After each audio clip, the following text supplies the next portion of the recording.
Equipos, los equipos de hecho ya están decidiendo entre los 4 puzzles los 2 que van a realizar. Just in time, they're just having a minute. They haven't started yet, but they're choosing their puzzles. The ones they're going to have 4 puzzles to choose from. They must do 2 1,000-piece puzzles. Buscamos los 25 equipos más rápidos que pasarán directamente a la final y tienen un total de 3 horas de tiempo para completar 2 puzzles de 1000 piezas. 3 hours, 25 of these teams will go through to the final on Sunday. And we're ready to start in 15. Pues estamos a punto de iniciar esa cuenta. Are you ready?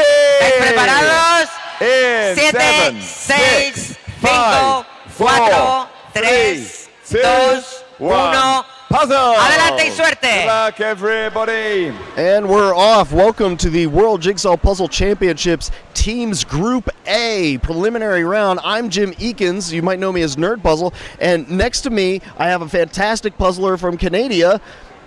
That's a good one. Good morning, everybody. My name is Devin Donaldson. You can find me on Instagram at Devin's Puzzled. And Devin's one of the top puzzlers in Canada, just super knowledgeable. Devin, tell us a little bit about the puzzle options that the teams had today, because they have to pick 2 out of 4. They do. So the first one we'll look at is called A Disney Christmas. And we'll show the camera here. So we see the main feature in the middle is that Christmas tree with a lot of the Disney characters surrounding it and some lovely, lovely snow in the background. Yeah, I know a lot of people are surprised to see licensed puzzles in the World Championships, especially Disney ones, which is pretty wild. That's it. And not only do we have one Disney one, Jim, we have 2. Oh no, we there's 2 of them in here? There's 2 of them. So the second one is Disney snow globes. Okay. Yeah, we can flip that around. Yeah. We'll see if the camera comes back. But it's multiple snow globes all over. There's a big Christmas tree on one hand side. It looks like a duplication of a lot of this shimmering white that could throw people off. Definitely. There's different sizes of the snow globes, so that could be helpful. But at the end of the day, there's a lot of them, maybe 20 at first glance. Okay, so then we have I don't know if you like this show, but I love it. We have a Bridgerton puzzle. Oh, We'll yeah. show the camera here. Who doesn't love period pieces? That's it. This one might be a little tricky though, because there's so much green on here. I do like that there's a couple of big targets like this balloon, those yellow curtains, and some of those dresses stick out pretty well. So there might be enough to make little islands around, but I worry about that river in the middle too. Yeah, the river has some of those diagonals, and we know those are tricky. The name of this puzzle is Seeing and Being Seen. And actually, we'll show the snow globe puzzle now that we have the camera back quickly. There it is. Yeah. There we go. Look at that one. It's gonna be pretty wild. I know that some people may have done that as individuals or pairs, but it hasn't been used as teams yet. Okay.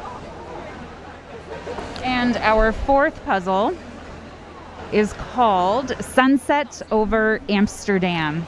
And Sunset over Amsterdam is a puzzle that was used in the European Championships not too long ago, and there were some crazy fast times on there, under 40 minutes, which is really impressive. So we'll see what the teams choose today. Oh yeah, and right now we're a lot of our teams are through the flip already, or starting in on things. We're 2 minutes and 42 seconds in. Ideally, whenever you have a team set up, you get through the initial flip in around 2 minutes 15 seconds or so, and it really depends on how you want to sort things out, how do you want to organize, and that's where it's exciting, because those initial decisions set the stage for how the rest of that puzzle is going to go. That's right, and sometimes you see teams open the bags onto trays and sort off of trays to keep their puzzling surface clean. We see a lot of teams here, we'll show the puzzle right now. This is the Seeing in Sunset over Amsterdam. That's it, Apologies. yeah. Beautiful puzzle. Yeah. A lot of buildings. If you have a building specialist on your team, this might be a choice for you. Yeah. It also has this like paintbrushy artwork to it, and some people that's really difficult to see on the pieces and distinguish which piece is which and how it's supposed to sit. So this is going to be really exciting. You can see in this wide shot of the room, there's not as many spectators outside, and that's because it is 9 a.m. here. And this is the earliest competition we've had so far, and this is also the most competitors we've had going at the same time. Yeah, we have, last count, we have 68 teams in the dome right now, puzzling away, coming up at 4 minutes, and there's lots and lots of sorting going on right now around the dome. Yeah, there's always that trade-off of making sure that everybody is set for success early on, and how do you organize that? Some teams, everybody sorts for the first little while, and and then building happens later. Other times, people peel off. You can see table 60 there in your lower left-hand corner. That's the Puzzling Newbies 2.0 from Portugal with Rita. And I apologize for the naming. Rita Mamadi, Nuna, Susana, and Jaime. From Portugal, doing a really good job sorting out the gate. You bet, and we have some teams sorting onto trays as well at table 8, which is a team from France, Les Pièces Montées. We've got Eleanor, Agnes, Edmund, and Elodie. And I don't quite have the team name up in the top left. We'll try to get that for you here in a moment. But they've decided to do the Bridgerton puzzle, and you can see that they're kind of sorting and building at the same time. I think that they've pulled the balloon off to the side and those purple dresses. They stick out really, really well. And I think a border is starting to come in, even though it's kind of split, which is really cool to see. Yeah. It's not as loud in here right now as I expected it to be. So it sounds like teams are decided on their strategy and they're getting focused. Yeah. Here, how about we try to pull up all those puzzles at once? Yeah, we'll see if we can make a quick pick. Okay. For those of you in the chat, what puzzles do you think your teams would pick out of this group? Here we go. It's pretty tricky. I think a lot of the teams are going to pick the Bridgerton and the Sunset over Amsterdam puzzles. I think so too. I think the Disney puzzles might be so surprising that folks haven't really looked or considered their strategies on them as yet. And just kind of nudge them in that direction. So we'll see what the field ends up doing. Just kind of looking around. Initially, I'm seeing a lot of Bridgerton in the first few rows, and I think a Sunset over Amsterdam. So we're going to keep an eye on that. How many groups get through? Somebody's asking in the chat. There's going to be 25 teams that advance to the finals. So it's going to be a pretty hefty cut from this round compared to the pairs and individuals, where it was a larger group that made it through. This is going to be pretty tight. It certainly will be. We actually, from where we can see sitting here at the booth, there's a lot of Disney puzzles on the ground for probably not selected. actually. The snow globe one in particular looks like some teams thought that would be very tricky for them this morning. Oh, yeah. You can see an Australian team here doing a really big sort up front. They've also picked Bridgerton. You can see that balloon coming together. Anytime you can pick a target that's maybe about, 15 to 30 pieces that somebody can do on their own, that's going to be really good to get yourself rolling. That's it. A target that's too big can throw you off a little bit, certainly at the beginning. So getting those pieces that you can build from and create an anchor point, whether it's attached to the edge or it's just something like that balloon itself, can be really quite helpful to focus the puzzlers as they move through the 1,000 pieces. Okay, I'm looking for team 49 here on the bottom left side. It's called Your Missing Piece from the UK. Looks like they have chosen the snow globes, Jim. Isn't that impressive? 49 on the snow globes. They did decide to go for it. You have to wonder, whenever you pick a harder puzzle like that, is it because your team has done it before? So that way there's that little bit of a memory bump. I know a lot of times, I've talked about it before, when you do a rerun, typically you see a time decrease of between 5 to 15%, and that can be enough to give you an edge to get into the finals here. Certainly can, because that's the goal. Get to the finals. Yeah. For some. I bet for some it's to finish both puzzles. For some it's to finish one puzzle. For some, it's just to be here at the World Jigsaw Puzzle Championships and have a great time. We have so many fantastic puzzlers and legends in the field in this competition, and just being in the same room is a blast. For sure it is. Okay, 17. We got the table number. There we go. That's the Puzzle Possums. That's Christina, Heidi, Patty, and Christine from Australia. All right, now on the screen we've got a team from Germany. Puzzle Gans. Yes, good. And there's 3 of them tackling the Bridgerton puzzle. Trying to flex on everyone else using only 3 people instead of the full complement of 4. So we're wishing Daniela, Britta, and Frank well on this one. Yeah, and check out how the sky was pulled early, and you can see that balloon is going down. The sky looks a little trickier than I would initially imagine because of all those clouds. We sometimes call them finger gradients because you have little fingers sticking in between the colors that might throw things off. That's it. Does it look like they have the sky edge pulled as well in that pile, or are the edges the edges are in the edge tray? Yeah, the edges are on the edge tray. All right, they're getting all sorted out there. Okay. 61. Oh, this is a great team name. Not Fast but Furious from Serbia. In the upper left-hand corner there. Yeah, in the green shirts. One of the things that's kind of difficult here is that those that white piece of paper on the table, it's only so big. So you have this situation where some pieces have a white background whenever you're working on them, and then they're going to have that blue background because of the space on the table. And the texture of the tablecloth is quite different from the slippery white paper plastic cover sheet there. But you can use it to your advantage to see the different tones of the pieces a little bit better sometimes on the dark background if it's a lighter piece. Yeah. It's really interesting to me to see how many teams have their pile almost in the middle of the board rather than shoved off to one side. That can give you really good access for all the team members to the pile, but it also kind of gets in the way of the field of view and can be a little tricky whenever you go to start placing things. It'll be interesting when they make the call to tidy up a little bit, right, and get their frame set and then make the call to say to the team, anything that goes in the frame, it goes where it goes. Like, we're putting it where it belongs. So it can actually really create some good flow for folks, because if it's in the frame, they know it goes there and they can build off it. Yeah, now you can see in the lower left-hand corner, that's Team 58. That's the Camino Puzzlers with Christine, Cherie, and Marlo from Australia. Again, one of those teams that has all of the pile right in the middle, and they're pulling targets outside of it to work on. I'm curious which of the teams are going to slide pieces off to one side and then bring it into the build field and kind of do a windmilling motion and trading a lot of spaces. Yeah, and just a little bit by contrast, the table 24, the folks from Latvia called the Puzzle Bees in the yellow shirts, they've cleared up their puzzling space a little bit, and they have many of the pieces on the blue tablecloth and on their trays. They've got several piles of trays. I can't quite tell which puzzle they are doing, but maybe we'll be able to see in a moment. It looks like Bridgerton. Ah, yes. Yeah. There's the balloon. Now we can see the balloon. Yeah, there it is. Yep. Yeah, the balloon's going to be the sighting piece, I think, for a lot of this. Yeah. In the lower right-hand corner, we could see Team 38. That's the Emerald Edge with Emma Quirk, Siobhan, Darren, and Julie.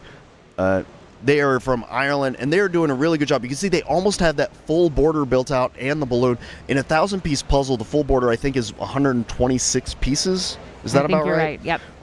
So a really big chunk of the puzzle, about 12%, already ready and raring to go. And then you have a really good structure to be able to place all of those targets as you're working. It helps the whole team stay organized. It certainly does. It gives you a point of reference. And you see they've passed off the sky to the person in green right above the balloon to have that easy access. Yeah, communication in teams is really important, because if everybody goes for the same project at the same time, you're doubling the work. You're not making sure that everybody's time is being used efficiently.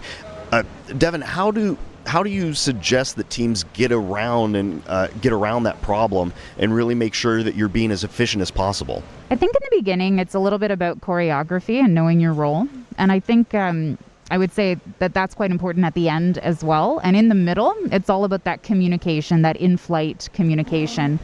Something we do on our team is I'm the edge person for most of the times that I puzzle with other people. So when I'm coming up at the end of the edge, I'll say, okay, I'm about 90 seconds out, right? What project is on deck for me? So I know right away where to go and what to do and not have any of that lag time in there. But in the middle, it's communicating when you're stuck, when you're flowing, when you are coming up on the end of your project, what you're seeing.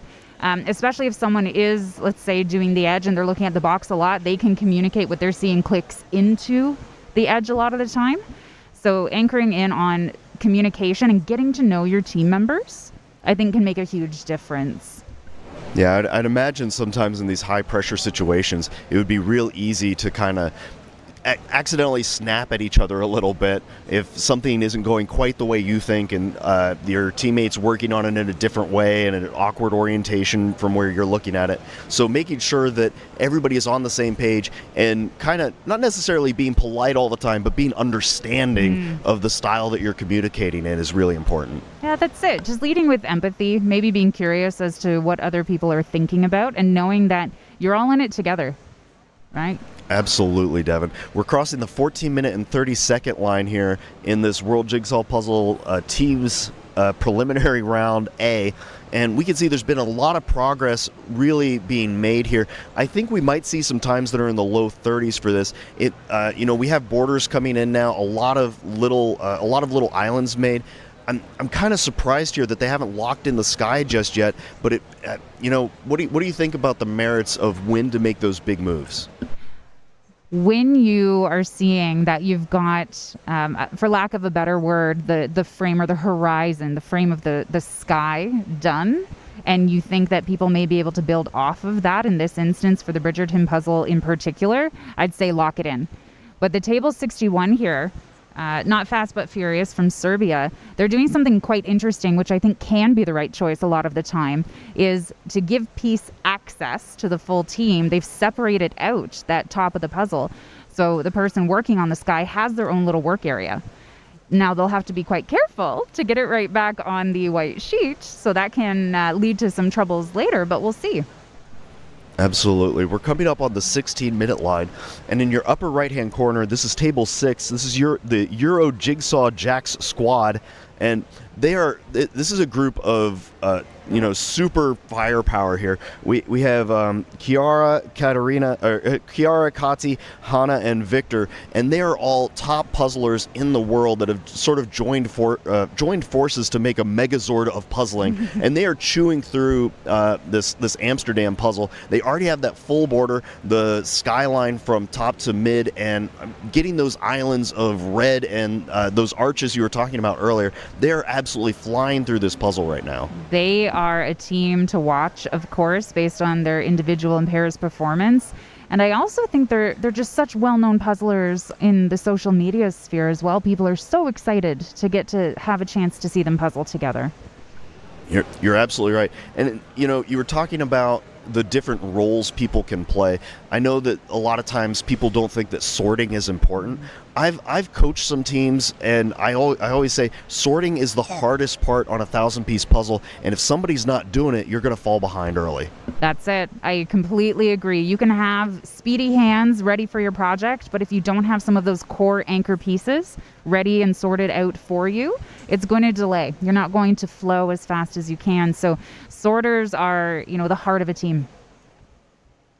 Yeah, it really helps keep things flowing, and it looks like right now Victor is the primary sorter for the Euro Jigsaw Jacks squad right there, using his hand kind of like a little board and then tossing it over. Kiara helping him out a little bit, and Kati working off of a board. I think that's really important for teams for space management, that sometimes you can use a board to do a project so that way you're not clogging up the middle and making it hard for your friends to see. That's right. One thing we tend to remind ourselves when puzzling as a team is if you're going to use a tray and if you're going to place it on the puzzle, make sure either A, there's no empty spots below the tray, or B, you've told us there's an empty spot so we can look for what goes there. Yeah. So there's a little debate in the chat going on right now about what is the best order of doing puzzles. Should you do the easiest one first and then the harder one, or do you do the harder one first so that way whenever you hit the easy one, you get that little pop of energy to breeze through to the next stages? What do you think, Devin? I think it comes down to preference. I really do. And time of day, quite frankly. So if you're at the end of the day and you have, little energy left because it was a hot day for you or whatnot, and you want to just chug through something hard to just get it over with the last vestiges of the energy you might have, I think it matters. Lighting will also matter. So if the easy one is a little bit darker, maybe you do that while the lighting is good.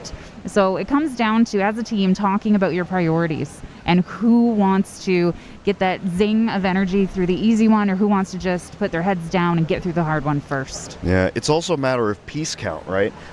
Because sometimes it does come down to just the number of pieces that have gotten in. So if you pick the easier one first, you might have more pieces than a team that picked one of the harder ones that didn't quite make it under the deadline. That's an excellent point. So especially for those teams who may have some goals to finish one puzzle, go for the easy one first. It comes down to what your team really wants to achieve. We can see in the lower left-hand corner, this is Team 18. Don't look at the box, helmed by Andrea, Jackie, Charlotte, and Steve from New Zealand. And they are not really looking at the box. Oh, no, we saw Jackie look at the box, fighting against the name urge. But I really love this setup. They've sorted out the purples, and you can see that those dresses and lines are in place already. That balloon is locked in. And I think they're trying to get some of the greens played out, or maybe they're finishing the sky. What do you think, Devin? Yeah, I think they're finishing off the sky, which is great. Question for you, Jim. What are your thoughts on box orientation in this context? Oh, man. So part of the thing with box orientation really depends on if you have team members that can work upside down versus if it's a struggle for them. Because if they can work upside down, this landscape orientation that Don't Look at the Box has works just fine because they can see it, they can rotate it in their head, no biggie. If it's difficult for you, you might want to put the box upright so that way when you look at the box, it's in the same orientation that you're placing it in. And that's a thing that you have to play around with to see if you're comfortable with it and if your team is comfortable with it. Because if you have one person that's lagging a little bit, you may want to reconsider what that setup looks like. I'm very happy to report we have some Canadians on screen now at Table 3, Maple Mayhem. Adam, Allison, Sandy, and Chantel. And it looks like they've also chosen Bridgerton in that lower right-hand corner, and that makes a lot of sense. They're really good at pulling out textures and differences in color. How do you think they operate on gradients? I think quite well. Adam loves the sky. You can see he's flying through the sky right now. You see Allison doing some great sorting over there. And then Sandy is so focused on her projects down at the bottom. They've made a significant dent on that yellow structure at the bottom of this puzzle. And here's an island getting snapped in there. Excellent job. Yeah. Oh yeah, and here's table 6. Those the Euro Jigsaw jacks. And here's a big pull. Can she pick it up and drop it in? There it is. Lovely. Good job. I always get nervous whenever there's a big pull up like that. We've talked a little bit about how to train people to do this kind of puzzling, and we talk about for those transfers, putting a little bit of tension between pieces and moving it over. But not everybody knows those kinds of tricks. Devin, how can people learn to do this kind of thing better? I think a couple of things. If you're new to this and you've been able to meet others who have been doing it for a while, I think it can be quite helpful to just have conversations, watch people puzzle. There's many YouTubers out there now with tips and tricks. Something new that we've started doing in Canada is actually speed puzzling boot camps. So a group of us under the banner of Canadian Speed Puzzlers, we've put on boot camps for beginners and for folks who have a little bit more experience in speed puzzling. We're going to do our next round after Worlds, so we're excited to announce the dates for that in a couple of weeks. But it really is about knowledge sharing, right? This is a new sport. It's really exploding around the world. So there's some of us have been doing it for a few years now, and we have stuff to share, and we're excited to do so. And that's absolutely excellent. And I love how, as we learn more, everybody comes together, and we're getting new technology, new terminology, new techniques. I want to come back to this in the lower left-hand corner. You can see table 30. That's the Fast Four from Germany with Mara, Anna, Magdalena, and Nina. They are probably about halfway done with this Bridgerton puzzle. They're chewing it in from both the top and the bottom, and I think they mostly have those green pieces left. That's quite impressive. They're doing an excellent job on that Bridgerton. The sky seems trickier than I expected. There's a lot of teams that we've seen with some holes in the sky, so I'd be interested to do this puzzle myself and really try that sky out. Yeah, I think because there's those clouds that are split left and right, because that finger gradient that I was talking about earlier, and that disorientation creates duplication in the colors and the pieces shapes, and so it's a little tricky. You'd see in the lower right-hand corner, table 2, I'm sorry for butchering the name here, Lynn Puzzlern, and that's with Astrid, Iris, Sophie, and Olivia, extremely strong puzzlers from Denmark, and you can see they're doing great on this on the Amsterdam puzzle. They have that whole sky done. I know that Iris and Astrid are very strong gradient puzzlers, so it makes sense that they would have knocked that out early. You betcha. And then in the top left, we've got table 32, which is a team from Spain. Encañamos cuando podemos. Apologies for that, folks. But it's Victor, Pilar, Antonio, and Eleni. And they've chosen Bridgerton, and they are working through their major projects. They don't have the frame done, but that might be something that they've sorted off to the side. And as you know, Jim, sometimes we pivot to the frame when we're feeling a little stuck. So it might be in reserve for them. Yeah. And we could see, again, with the Euro Jigsaw jacks, table 6, they probably have about 200, 250 pieces remaining in that right-hand corner. And it makes sense that they're ending up over there because that's where there's the most duplication of trees and sort of uncertainty with how that looks. And I love how they're starting to box that in, and really you can start shifting to using the shape of the piece to finish up. And they're still doing a little bit of sorting. Those micro advantages add up, and you can see that Katya and Victor have traded places to make sure that that things keep rolling. That's it. I think trading places to get a different view is a fantastic tactic to use in a marathon of a puzzle solve like it is here in Teams. Yeah, somebody in the chat was saying a boot camp could be fun. Can somebody in the UK organize that? Reach out to people. You might not necessarily need to be in the UK and have somebody like Devin do something online or start that conversation to help get things up and running. Puzzlers want to help everybody as much as we can, so just reach out to people that you know and see if they want to help out. That's it. And something that we're thinking of doing not this calendar year, but next calendar year, is have an international flavor to Canadian Speed. We are very welcoming in Canada, as you know, and we love our international friends. Oh man, and it's so exciting to see all of these puzzlers at the top of their game here. We're crossing the 26-minute and 25-second line. I wonder if they're going to be able to complete this under 30 minutes. They're looking really strong. They are looking quite strong, quite focused. No surprise there. Yeah, and we know that they've likely done this puzzle before. It was used at the European Championships not too long ago, and it was in their round. They didn't pick it at the time, but they probably went back and did it. So this might be a rerun for them, and that's why we're seeing some really phenomenal puzzling here. It's one of the strategies to think about as a team. Something we were doing in our online community for Canadian Speed Puzzlers was decision polls. So Elizabeth, one of our team members, Liz Stanley, she was putting together polls nearly daily for the last month or so to have our community say this or that and talk about the pros and cons of the various puzzle choices. And that's a really important aspect. We can see in the upper left-hand corner, this is table 9, Ikor in Stujvalen. It's a Netherlands team with Martien, Rowan, Jesse, and Marcia. Marcia has exploded onto the puzzling scene, chewing through a lot of the Euro Jigsaw jams and putting up amazing times.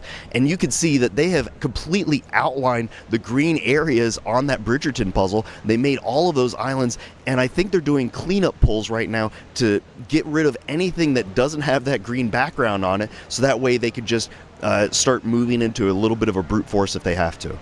Cleaning up those types of pieces is so satisfying when you know you're just left with maybe the hardest part, but everything else is in the puzzle.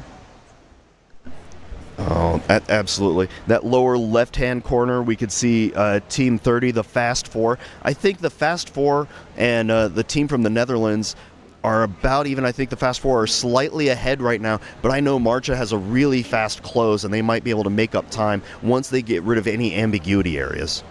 That's it. You see I want to get the team name The Denmark correct. team, yeah. Yeah, the Euro Jigsaw Jacks squared over here. They've got trays on the puzzle now, so I'm sure there was some good communication there. Oh yeah, and anytime you put the tray on the puzzle, it's usually in the area where it's complete. That way there's no holes hiding underneath, and those pieces are closer. I talk about it all the time. It takes about a half a second to pick up a piece, and then whatever the transfer time is the distance from where you picked it up. Mm-hmm. So the closer you can get your pieces to the holes that they need to go in, the more time you're saving. That little bit of optimization goes a long way over the course of 1,000 pieces. It does add up, absolutely. Now we're coming up on just over 29 minutes, so we might have a just over 30-minute solve time coming up. Oh, this is so exciting. We can see in the lower right-hand corner from Denmark, Lynn Puzzlern. They are blasting through the rest of Amsterdam. I think there's that little bit of region of the roofs on the right-hand side. Is that it? Oh, it's this awkward tree area that might be giving them a little bit of trouble on the right-hand side in that sidewalk. There's a lot of duplication that can be tricky, but they are doing a great job. I think they have things sorted out on different boards. Devin, what do you think about using different board colors? We've talked about that on our team as well. I think it's a personal preference, honestly. Different board colors, different board sizes. Sometimes your eye can really see the contrast regardless of what it might be. So I think teams, maybe there's no wrong choice. My advice would just be to practice with the variety of colors and see what you like best.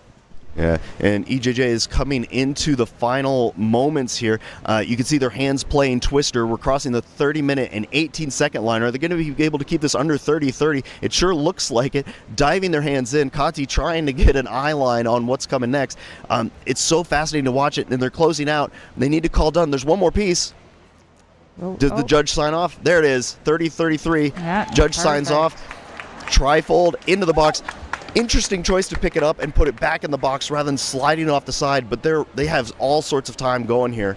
We'll see what the changeover is, about 13 seconds or so for the changeover, and they are on to the next puzzle. And they decided to pick which Disney one? This Disney Christmas? Disney Christmas, yeah. Oh, wow. What a choice on that. Fantastic puzzling. And I love this decision to put all the pieces on the right-hand side and flip from there. It's going to make it where the build field is clear and they can start working as soon as there's enough pieces. I usually recommend about, once you get to 80% of a project, that's enough to get going while the team keeps chewing away and feeding everyone else. Yeah, that's an interesting strategy to dump it half off the white plastic and mostly on the tablecloth. So it's something I'm learning as well watching this. This is great. I'm in the next round. Oh man, you're going to do absolutely amazing. And as one of the professional puzzle coaches in the world right now, what does it feel like to be around so many puzzlers that have different techniques and different styles? There's so many different ways to go about things. It's inspiring. You learn something new. No matter how long you've been doing this, you learn something new all the time, something to try out. A lot of what we talk about in our boot camps and in our message boards is around mindset. So it's also about that, how to manage your stress. Being here at Worlds, my goodness, it is just different. Yeah, the pressure can be wild. There's all these top puzzlers. There's camera people running around like crazy, getting right up next to your table. There's judges running around. You can hear people talking everywhere. The dome itself is hot. We've all been melting a little bit and trying to get through. So there's all these external factors, Jim, and we like to say control the controllables. Right? And everything else is just going to surround you, and you have to deal with it in a way that's going to work for you. So identifying what your controllables are, your tray placement, your choreography, your strategy around puzzle choices. You can't control the puzzles, but you can choose what you're going to do. That's important. Yeah, limit the number of variables. I love that. Control the controllables. Yeah. We can see table 30 here, the Germany team of the Fast Four coming in on the close, hot on the heels of the Euro Jigsaw Jacks. We hit the 33-minute line. They're only a couple of minutes behind. Depending on the puzzle choice, they might be able to catch up here. They could. This is so exciting. There's the last piece. Judge signs off. Let's look at what the changeover is going to be. They just do a flip. Oh, I love it. Wow. A few seconds. They slid it off. They put that piece of paper on top.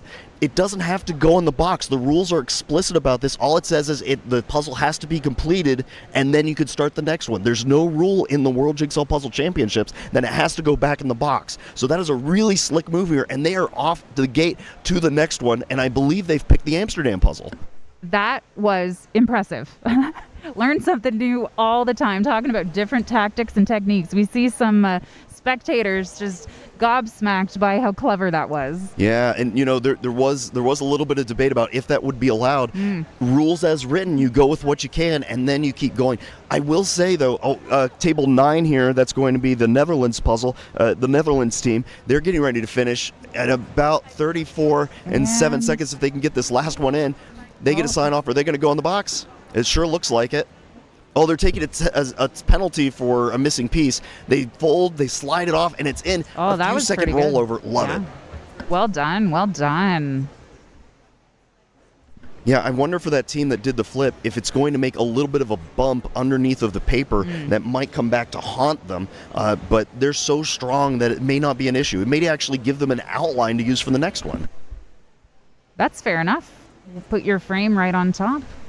Table 12 in the upper right-hand corner, that's Jig Sauerkraut with Michelle, Casper, Franzi, Carolyn, and Frugi from Germany. They are flying right now, coming up on the 35-minute line. Are they going to be able to keep this under 36 minutes and really be in the field for a podium finish? I think they can. A floor check. Someone's doing a floor check, which is a great strategy as a just in case. They've got the bottom of the box. They know they're ready. Yeah, it's really cool that they sent somebody off to the side. Whenever you get so many hands in there, the next person is already in position to go to the next stage of the puzzle. I think they've got about, 6-8 pieces left.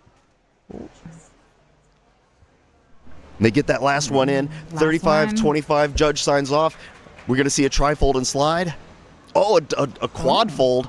A pickup, and it goes little bit of a collapse, but that's okay. They are ready to go, and they are pulling out Amsterdam for the next puzzle. Excellent. Okay, down at table 2 here on the bottom right, we've got the team from Denmark that is really closing the gap here. Astrid, Iris, Sophie, and Olivia, we were talking about them before, and they've seemed to have figured out that hard piece of this puzzle where the depth is like down the street, so everything looks a little bit tiny and squished. Yeah, you can see table 30, the fast four in the lower left-hand corner. They're just about done with their flip at this point, and they're doing extra sorting for this Amsterdam puzzle. Again, interesting choice to have the entire pile right in the middle, because they're then going to have to move it out of the way in order to start building again. But if it sets you up for success, it's the right way to do it for your team. That's right. That's right. There's a good pull happening onto the trays there. I really like it. And look at how fast Jig Sauerkraut in the upper left-hand corner are going. Their fingers are just flying to get this flip over with, so that way they can get started on the next stages. The team from Denmark in the lower right-hand corner, they're heading into the close. You can see this burst of energy as they realize we can just pick up a piece and drop it in. That shape work is going to let them finish this out very, very rapidly. Can they keep it under 38 minutes? I think they can. They're at the pick it up, put it in point. We say that a lot on our team. Pick it up, put it in. Pick it up, put it in. If you touch a piece, you own the piece. Yep. Touch commit sometimes, right? Yeah, from chess. I think that's team 8 in the upper left-hand corner from France. That's La Piece Montez, Eleanor, Agnes, Edmund, and Elodie getting ready to finish up the Amsterdam puzzle. I'm excited to see what they pick next. But here comes Denmark closing this one out. How are they going to transition to the next puzzle? Oh, do we have a piece down? There it is, 37-35 or so. Are we going to get a trifold? A pickup. Another quad. Oh, a little bit of a scramble on the outside. They can slide it out and get those in. Great transition, and now they're on to the Bridgerton puzzle. Yes. Excellent. That comes down to choreography as well, and I know a lot of teams practice how they tear down their puzzle. It's important because it can shave off 5 seconds. A few years ago, Wicked Quick in the U.S. Nationals, they choreographed that collapse, that trifold and slide, and that 7-second difference was enough to put them into third place. Wow. That's fabulous. Yeah, That's fabulous. Those little, we talk about micro advantages. How often can you shave off those just few extra seconds? Because the field has been getting faster and faster over the years. It used to be the case doing a 1,000-piece puzzle in about an hour was a fantastic time. Now doing it in an hour is a pretty good time for a team, but it's not the amazing fast that we could see some of these top competitors do. Yeah, it's evolving. It's absolutely evolving. So we've got a Bridgerton puzzle at table 1, Puzzle Quest from France. Almost done. Flavie, Nathan, Megan, and Clement.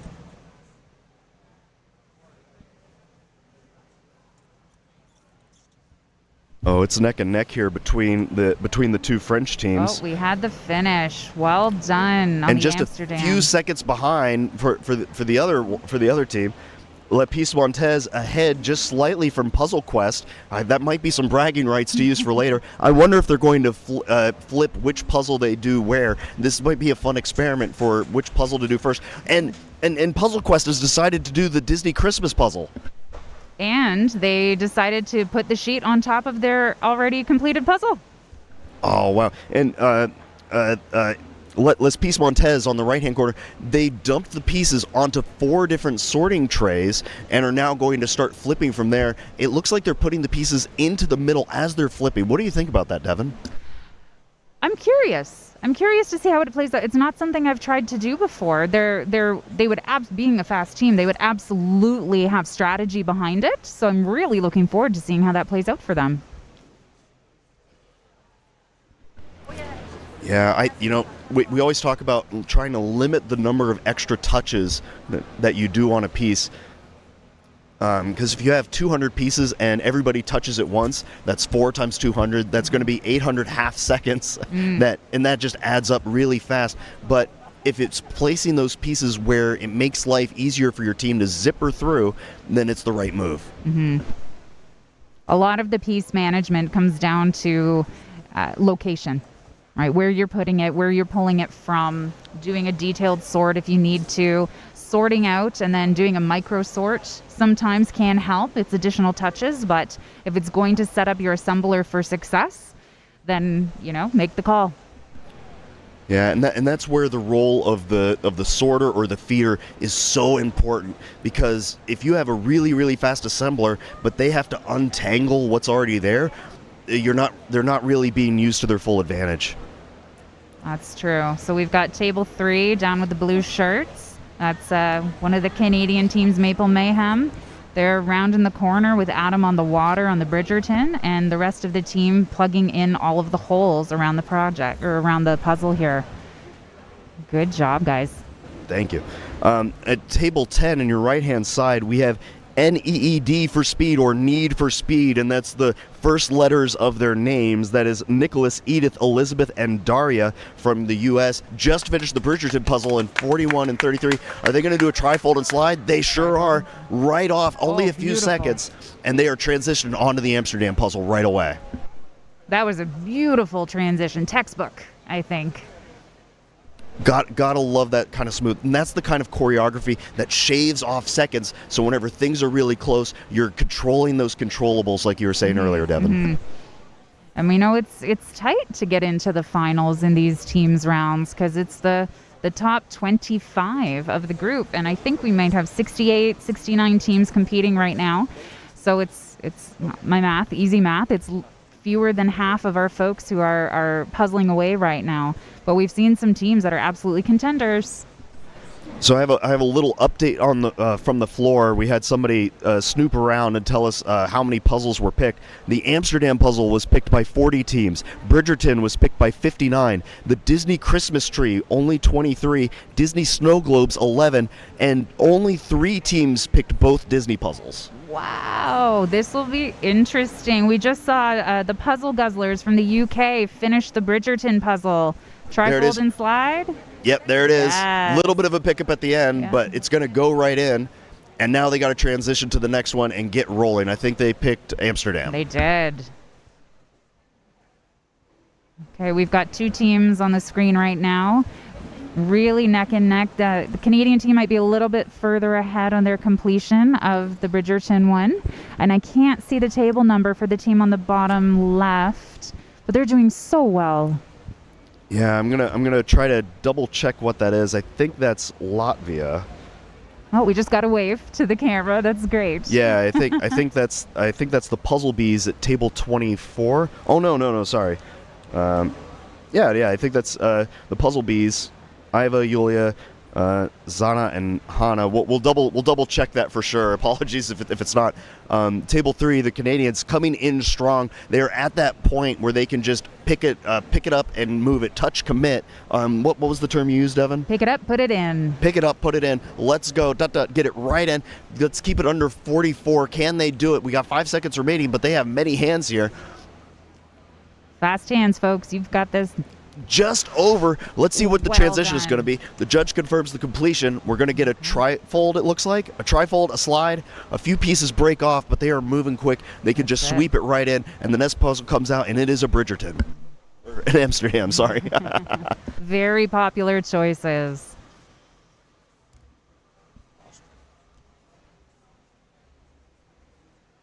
This is 20. Oh, my numbering might be a little off on my sheet here.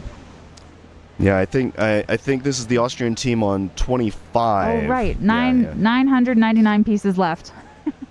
Oh, but who's this? This is another Canadian team. Another Canadian. Well done. Maple Mayhem.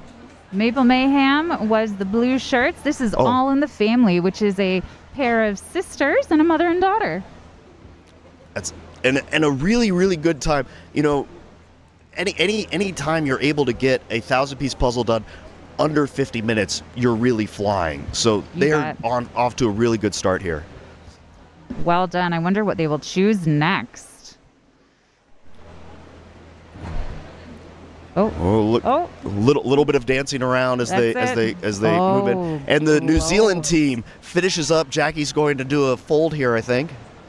Oh, a roll, a smash, and put it in the box. Smash and roll. Hey, if it works, it works. That's it. It'll get in the box somehow. Well done. That's all you really need to do. This is table 25, 99 pieces left, with Southny, Marcus, Barbara, and Franziska from Austria. 2 more pieces and done. Oh, they're doing the they're doing sheet. the flip. Just a few seconds transition, and they are already on to the next puzzle. You know, I'm starting to like this move the sheet on top tactic.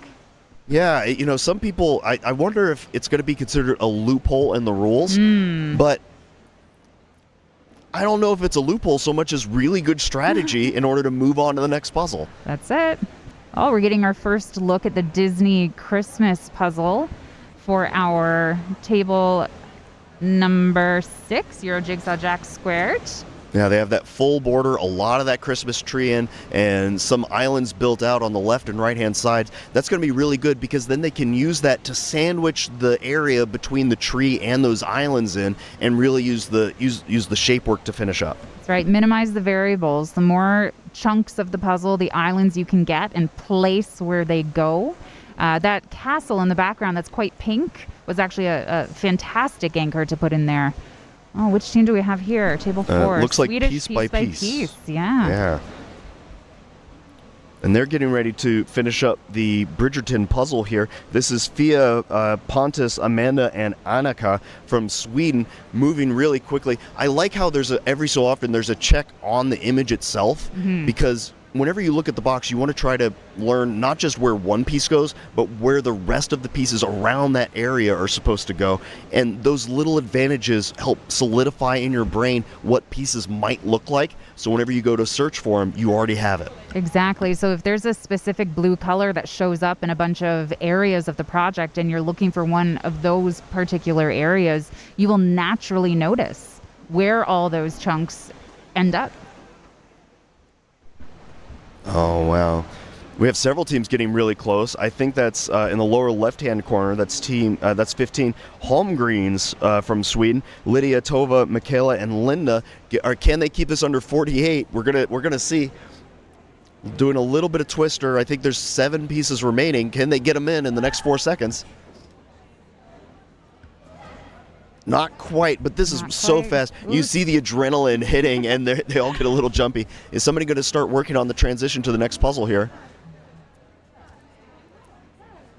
There it is. Get it in. I like how the team points as to where they're going to go. Yep. We're going to get a full to roll, and then they pick it up to put it in. It's always interesting to see the different tactics and then start learning what might be optimizations that you can use in the future. There's that little slide to do a cleanup, and they are moving on to the next one. I think they've picked the Disney Christmas. They did. They did. We've got an Australian team coming up on the end here on the Bridgerton. And who's in the lower left-hand corner here?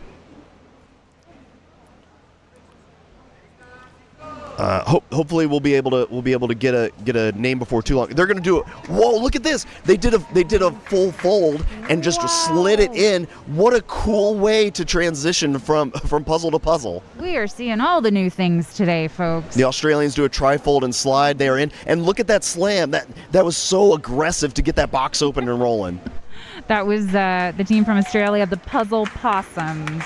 They're not wasting any time at all. Team 16, that's the Rough Edges from Canada. Agnes, Cindy, Charlie, and Lida doing a really good job. Well done. Well done. Getting a few more in. Yeah, I think some of these teams, a lot of other competitions, the rule is you have to get all of the pieces in the box. So there's a lot of really reading the rules and using them to your advantage and not worrying about if there's a couple that slid off onto the floor. That's right.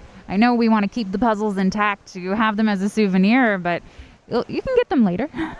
Oh, yeah. Well, I mean, there is something to be said for if it's on the floor, it might get a little wacky. That's table 4, the Swedish piece by piece. Fia, Pontus, Amanda, and Annika finishing up there and transitioning into the next puzzle. They've picked Amsterdam as well in the upper left-hand corner. And our table in the bottom left. I think that's the Ireland team. Oh. Little bit fumbling, but I like how both groups are working on different things. You have one team getting that puzzle off and the other one opening and get it rolling. And that's all you have to do is start the next one once the judges confirm. So they're already off and working on that flip right away. That's it. That's why we read the rules. It's another thing we repeat to our Canadian speed puzzlers when we talk about overviews of what competitions are like. It's step 1, read the rules. And I will say it can be a little difficult sometimes. we've heard a lot of controversy with the World Jigsaw Puzzle Championships this year, where there's been some last-minute changes to the rules that can throw people off all of a sudden. Yeah, so it's important to stay flexible, right? And understand that sometimes, right, control the controllables. There are things that are even outside of the organizer's control. So we've got to pivot sometimes. Yeah, you can see table 26 here in the lower left-hand corner. It's a French team, Les Timbres. We have Juliette, Emmy, Cecily, and Gregor coming into the close on the bridge tip puzzle. Oh, and in the upper right-hand corner. Yeah, table 32. It looks like they did a roll, and they're sliding those pieces off. Everybody's getting in to get those pieces off the table and rolling. I think this is going to be our first Disney Christmas finish over up in the upper left-hand corner, crossing the 51-minute mark. I think you're right. And this might be table 11, the sorting hats. And they are cruising right now. Table 26, can they keep this under the 52? I don't know. It looks like a little too many gaps. Just a few too many gaps. Another tip that we tend to use is at the end, you've got 8 hands, and having 8 hands in the middle, as you know, Jim, can get really, really busy. So pointing to where the holes are so people do not have to look around the puzzle when they have the piece in their hand can be very helpful. Absolutely. Let's see what the transition looks like. They double check to see if the flip is okay, and they take advantage of it. Only a few seconds, and they are on to the next puzzle, and they've picked Amsterdam. Really, really cool choice to move on to there. And we can see in the upper right-hand corner, the Euro Jigsaw Jacks making pretty good progress. It seems like they might have run into a slowdown, and which you would expect on a puzzle that tricky. It is quite tricky, even if you're familiar with the characters and you can call them by name. It's quite a busy puzzle in that centerpiece. And then surrounding it, it's a lot of the same, isn't it? Well, and for an international team like that, they have so many different languages that they can all speak. I wonder if sometimes saying a character in a different name, like at high speed, whenever there's this pressure, if that might throw them off just a little bit. But they do have a healthy lead in this particular preliminary round. Yeah, they certainly do. And a lot of our teams in Canada have native French speakers and native English speakers mixed together. So you work through the language challenges and you learn the words that you're going to share, whether in English or French, to call the pieces or the little zones or the characters. So it's an added strategy on top of your actual hand puzzling. You can see in the upper left-hand corner, this is table 11, the sorting hats from the Netherlands. That's Sandra, Delia, Meineke, and Chantel doing an excellent job. They're using those sorting trays to try to finish this out. I think that they have it lined up where I can't quite make out on the camera. Oh, yes, I love the round robin. I don't know if there's other names for it, but in the U.S., we call it the round robin, where you put the pieces on the trays and you rotate the pieces around, and everybody's responsible for a specific zone. So that way you're looking at the pieces as they come to you, and then you could drop it into the zone that you've studied. Oh, it's fantastic. We don't have a name for it, but now we do, the round robin. I think that's great. It's really about that rotation and focus. Sharing puzzle knowledge. I absolutely love it. In the lower left-hand corner, that's table 47. That's going to be the Puzzle Turtles from Germany with Maria, Ramona, Raphael, and Fabina doing a fantastic job. Well, now in the upper left-hand corner, we're jumping around a little bit, but not jumping as much as these puzzlers are trying to finish up these really difficult 1,000-piece puzzles. Again, 25 teams are going to move on into the final, and that's a major accomplishment, and that's what a lot of these teams want to do right now. You bet, you bet. People asking in the chat, do they have to finish 2? Yes, they have to finish 2 puzzles in the 3-hour time limit in order to move on. But it might come down to piece count. If all of the teams don't finish both puzzles, then it'll just be the total number of pieces that you have in. So that goes back to the strategies we were talking about earlier, Jim, on which puzzle do you start with to optimize your piece count at the end. There's a lot that goes into these choices, isn't there? It's so many things, and whenever you get more people at the table, you get an increase in the number of different options that there are and different thoughts and different plans. So sometimes everybody coalesces onto the same idea, and sometimes there's differences. How often do you see like team captains or like democratic voting systems in puzzling whenever decisions need to be made? I think it's smart to have someone on point who perhaps has the best hit rate of choosing the easiest puzzles to be the tiebreaker there. I do think that's smart, because at the end of the day, we also have to keep in mind this is a qualification round, so the stakes are high, but they're not as high into the finals. Maybe the stakes are about medium height. Yeah, medium well. Yeah. Medium well, somewhere in there. and there the sorting hats finish up. Pulling that up, they finish just over 56 minutes. They transition and they are on to the next puzzle. Did they pick Bridgerton? I think they did. Oh, yeah.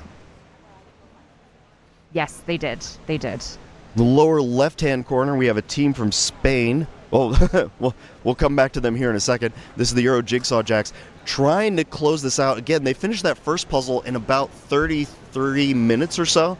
And this one's taking them a little bit longer, but they are flying right now on what is a genuinely difficult puzzle. That's it. And no doubt they will be able to finish it. It'll just be interesting to see what their time ends up being.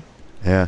Table 14 in the upper left-hand corner, that's a team from Spain. And I apologize for butchering the names here. It's Jaimora, Evelyn, Miguel, and Carlos doing a really good job there. There seems to be a variety of tray sizes going on here as well. It's quite interesting that some teams have little trays, big trays. Some teams have round edges, square edges, different colors. So it comes down to that choice that you're going to make as a team, what works for you.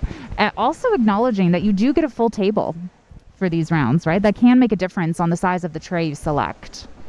That's really true. And I mean, even just how much of the table you use. Sometimes you do need the full table. Sometimes you don't want to use that much space because everything becomes further distance apart. Like table 14, look at how far away the box is from where the sorting pile is. That might be a little difficult, but if it's pretty clear what you're aiming to work on, you don't necessarily need it right up front. Who has access to that image becomes really important. It sure does. If you have an edge that is very clear to the edge assembler, that you have the sky, you have the ground, and the sides are a little bit distinctive, maybe the box travels down to the sorters so they can really pick out where they need to microsort or take a big pull of a certain color or texture. There's so much trust that has to happen in teams, because if you're feeding, you have to trust that the assembler is going to be able to see what to work on and blaze through it. And if you're assembling, you have to trust that the person sorting for you has pulled as much as they can to set you up for success.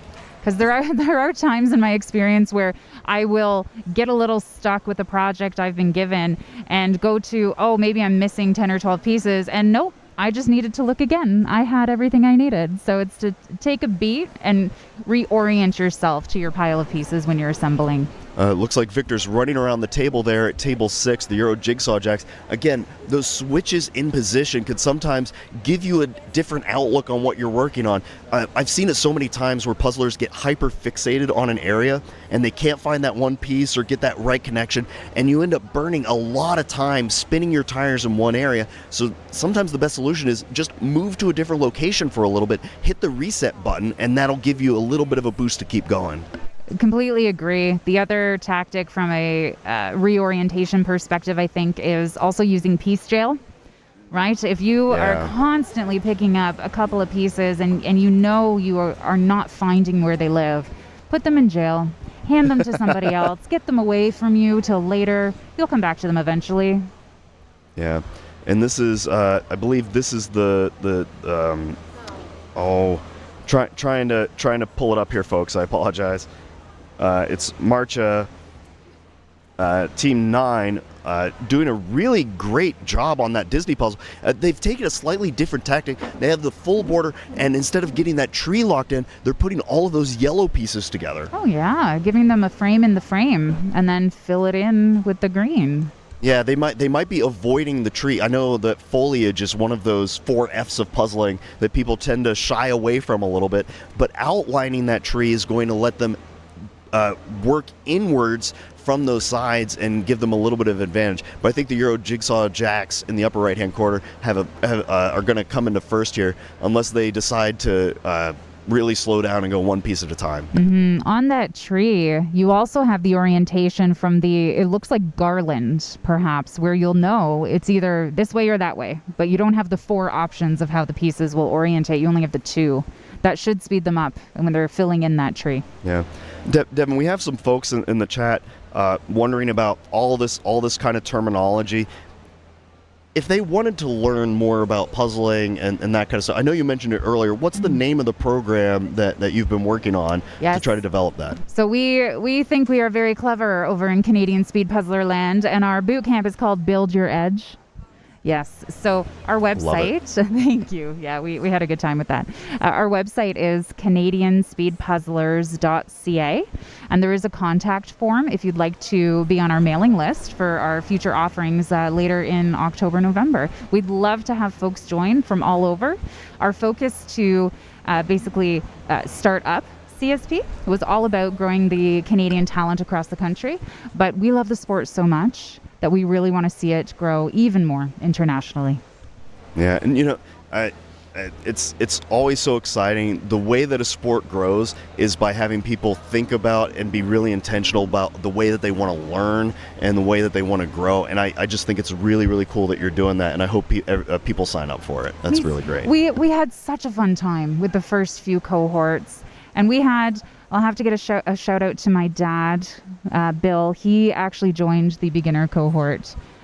He is a big puzzler, and he's inspired they watch every live stream, my parents, and they're inspired by all these folks we're seeing on the screen to get more and more into puzzling. And I think many people are around the world. Well, I hope everybody in the chat says good morning and hi to Devin's parents. Hi, Mom and Dad, Bill and Lori. I know you're listening, even though it's very early in Toronto. and I'll do the same thing. I'm going to say hi to my mom and dad. I love you very much. You guys are amazing. Thank you for getting up at dark 30 in the morning to hang out for a little bit. We can see in the lower left-hand corner that's going to be Jigsaw. Jig Sauerkraut, apologies. They were really excited about the pun name, and I agree wholeheartedly. They almost have this Amsterdam, that upper half squared away along with the full border, and they're really blazing through this. I like the sunbursting that they're doing of really just radiating out from things that they've already built instead of doing a whole bunch of islands. It's a really cool tactic to use. That's the first time this week, Jim, that I've heard the use of the word sunburst, and I love it because it really describes what it is they're doing. It's a lot of fun. You can see this is table 9 over here. The team from the Netherlands. I adore watching Marcia puzzle. I know I apologize that I'm not as familiar with some of the other folks on the team by sight, but Marcia does a great job of studying the image, and then there's this quick pattern of this rapid feel of pop, pop, pop, pop. So she'll study for a second and then pop, pop, pop, pop. It's so fun to see. In the lower left-hand corner, we have the Euro Jigsaw Jacks trying to wrap up this Christmas puzzle. They've down to just 2, 3. I didn't see an extra board there, but they are cruising. It seems really, really split and chaotic. I wonder if they're going to start going into that rotation in order to try to finish this up quickly. They may need to. I'd also love to ask them about their use of the black tray versus the white trays and what the methodology is behind that. Yeah, I get nervous about different color backgrounds unless it's to really make a specific color pop. Okay. Some teams have said that if you put black pieces on a black tray, it makes the difference lets the black show up a little bit. I'm not entirely sure. It'd be fun to experiment with, but I really like the organization. You can see that they're communicating a lot even when they're reaching across the table. Table 2 in your lower left-hand corner, that's the team from Denmark, and they're cruising through this Bridgerton puzzle, trying to put an exclamation point on this period piece puzzle, really getting that sky built out and a lot of those dresses. I think the green is where a lot of folks are going to slow down. That river runs from left to right. What do you think about that, Devin? I think it would be a really great place to start if there were fewer diagonals on it, right? If you can build out a horizon or a border or like an internal frame, that can be quite helpful. But as we know with rivers, usually there's the same sort of orientation clues as there would be in the tree that we just spoke about. So we'll see. It's also harder to reach when a line goes all the way across a puzzle too. But many teams have done very well so far. Yeah. We're crossing the hour 5 and 30-second line, and I know that fatigue has got to be hitting all these puzzlers. I've said it on many streams. After about 30, 35 minutes, it's so easy to start losing focus, losing that drive, that even just the physicality to keep going quickly. And now we're at an hour 5. You're 1,500 pieces in. Devin, what are some ways that the teams can keep that pace going to close these out? Yeah. So earlier we talked about, is there a decision maker if there's a tie on which puzzles you choose? The other thing I would recommend teams consider is, who's your cheerleader? Who is that person that is generally just that positivity, your cheerleader, essentially? And so on our team, we have one. Her name is Danielle. And she keeps us going and she keeps us focused. And she's the one who yells out fast hands if we're slowing down and say, we're doing a great job. And for us, it really helps us keep up the energy. So pick your cheerleader. I really like that.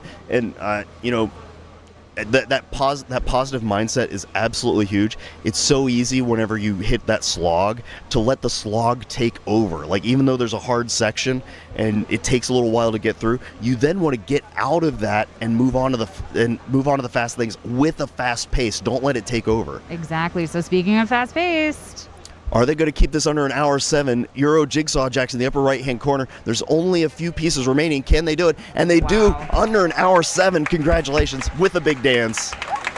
Well a jigsaw done. jig. A jigsaw jig, I like that. Well done. A fantastic finish, and they will be moving on to the finals in the World Jigsaw Puzzle Championships team category. And we just had another team finish their second puzzle. Oh my God! I didn't realize that was their second puzzle. That was Team 10. Was that 10? Oh my gosh! I'm so sorry. Let me double check here. And as Jim double checks, we're going to have a look at this team here, where we've got some pieces on the background and some pieces on the trays. And I think we've got one person leading point on getting that river in. All right. I am so sorry, folks. We got a little confused. At the table, we can only keep track of so many things at one time.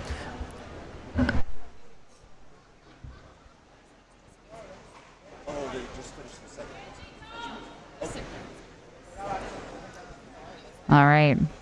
We've got both the Amsterdam puzzle rounding out here with a bunch of different holes that folks are filling in quite quickly. Yes, we did get confused. That's okay. Yeah. It's still early for us. To be honest, folks, my brain is running on soup right now. So joke in the chat, for the love of cheesecake, apologies for that particular mistake. But we're going to keep on cruising here. We can see in the left-hand corner that is Jig Sauerkraut, or in the upper right-hand corner now, really cruising into a finish. They are on puzzle boards, and they are locked in together really well. And we've got, I wish I could see the table numbers better. Apologies, folks, but we've got lots of teams in cleanup mode here. So 3 of the teams we see here, I would classify it as cleanup mode, where your big holes in the puzzle are closing. And pretty soon they're going to be at the pick it up, put it in point, where every piece has a home. Maybe there's a shape sort in some folks' future. We see the team in the top right-hand side, just consolidated trays. That can be quite helpful when you're getting down to fewer and fewer pieces. Another tray consolidation. Great move. Gotta love it. There's always this interesting balance of when you do that consolidation, because if you do it too early, you end up with a ton of pieces all on the same spot, and then it's hard to see where one piece ends and one begins. But they did a really good job of finding that balance. Sure did. And I'll remind folks that this round is actually 3 hours. We're only 1 hour, 10 minutes in. We've had some really great successes so far. They're absolutely flying. The lower right-hand corner, that is the team from the Netherlands, Ikur in Stuk Valen. I hope we can get them on to say that correctly for us. But they are flying into the end of that Disney puzzle. Lower left-hand corner, that is Lynn Puzzlern from Denmark. And they are just cruising right now. Those greens are so difficult. I wonder if we're going to see any shape sorting on top of just the color sorting. Mm-hmm. Sometimes that can really help with the pick it up, pull it in, depending on how big of your hole that you have remaining. Yeah, and an hour and 10 minutes, 31 seconds into this, sometimes your eyes start playing tricks on you because you've been staring at those same colors, those same textures for so long that everything starts to blend together. Devin, what do you think about taking like 5-second breaks at certain points just to reorient your eyes, just breathe for a moment? I do that personally. I absolutely do. My break is to look at the box. Right? I'll look at the box, I'll scan it, I'll identify where our major gaps might be, and if you can reorient your eyes, you'll move faster after you're done your little 5-second break. So if that works for you, absolutely, big fan. Works for me. All right, I'm going to do a quick double check here because I think we did have that team finish. There's a little bit of confusion here, folks. Let me check. Okay. And as Jim is checking, let's have a look at the teams we have on the screen. The Disney puzzle in the bottom right-hand side with our team in the orange shirts here. We're really nearing the end. They have pieces scattered may be too strong of a word. They have pieces hanging out around the edges of the puzzle all over. So maybe they're placed where they think they go, or maybe we're just in cleanup mode and they'll consolidate the pieces soon. But we have a team. Is that Jigsaw? That's Jigsaw getting ready to finish their second puzzle. They're coming into the last 4 or 5 pieces. Can they? Well, look at the acceleration here. They know it's coming. Yeah. There it is. 1 hour, 12 and 4 seconds. Congratulations. That's Michelle Casper. You've heard her on the commentary, and Fruji, and a big Jigsaw jig for them. Congratulations for that whole team. Well done. Well done. And I do want to make a quick update here. Earlier, we did see a team finish. That was the German team, the Fast Four. They completed both puzzles, and they came in second place, only a few seconds behind the Euro Jigsaw Jacks. They were hot on their heels. I'm sorry we didn't call it quite that close, but they did an amazing job, only a few seconds behind. And we're going to have them on here in just a few moments to have a talk about their entire process. Really cool. Well done, everyone. It's very dynamic here in the Dome. Things move fast. Yeah, this is indeed the Thunderdome of puzzling right now. We can see that the Denmark team in the lower left-hand corner, that quick moment of change, they now have a lot more physicality than they did a little ago. They know that the end is coming, and so they're starting to jump on top of each other. The team from the Netherlands in the upper left-hand corner, they're about neck and neck. I wonder which team is going to be able to pull off this second puzzle a little faster. Oh, we'll have to see. It looks like I'm pausing. This is so exciting, folks. Oh, man. Who's going to be able to keep it under 1 hour 14? We're coming up on hour 13 and 25 seconds. Is anybody going to be able to finish out this last 30 pieces or so? It looks like Denmark is filling in. Oh, look. One of them has a hand behind their back to make sure that they're not clogging up the view. I wonder if we're going to see any pointing going on to fill the holes, but Denmark is rapidly finishing up. They are taking this by storm. Can they keep it in? Yes. Hour 13:44 for the team from Denmark, Lynn Puzzlern. Congratulations. Well done. They flew at the end there. And just a few seconds behind, that's going to be the team from the Netherlands. They finished strong at 13:50, so 10-second difference. Every second counts. Every second counts. So teams coming up, get your choreography good for your start and for your end and for your transition. Because as we can see, seconds matter in a competition of this caliber.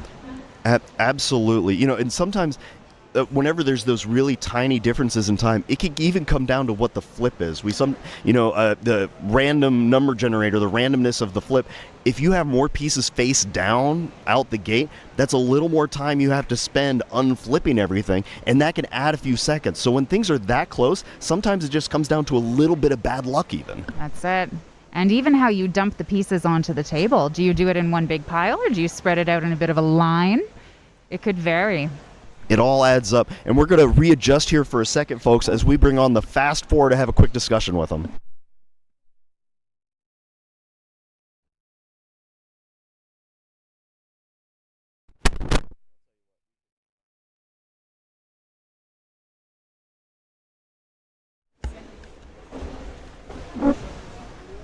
Hi, thank you for coming on. It's been a bit of a...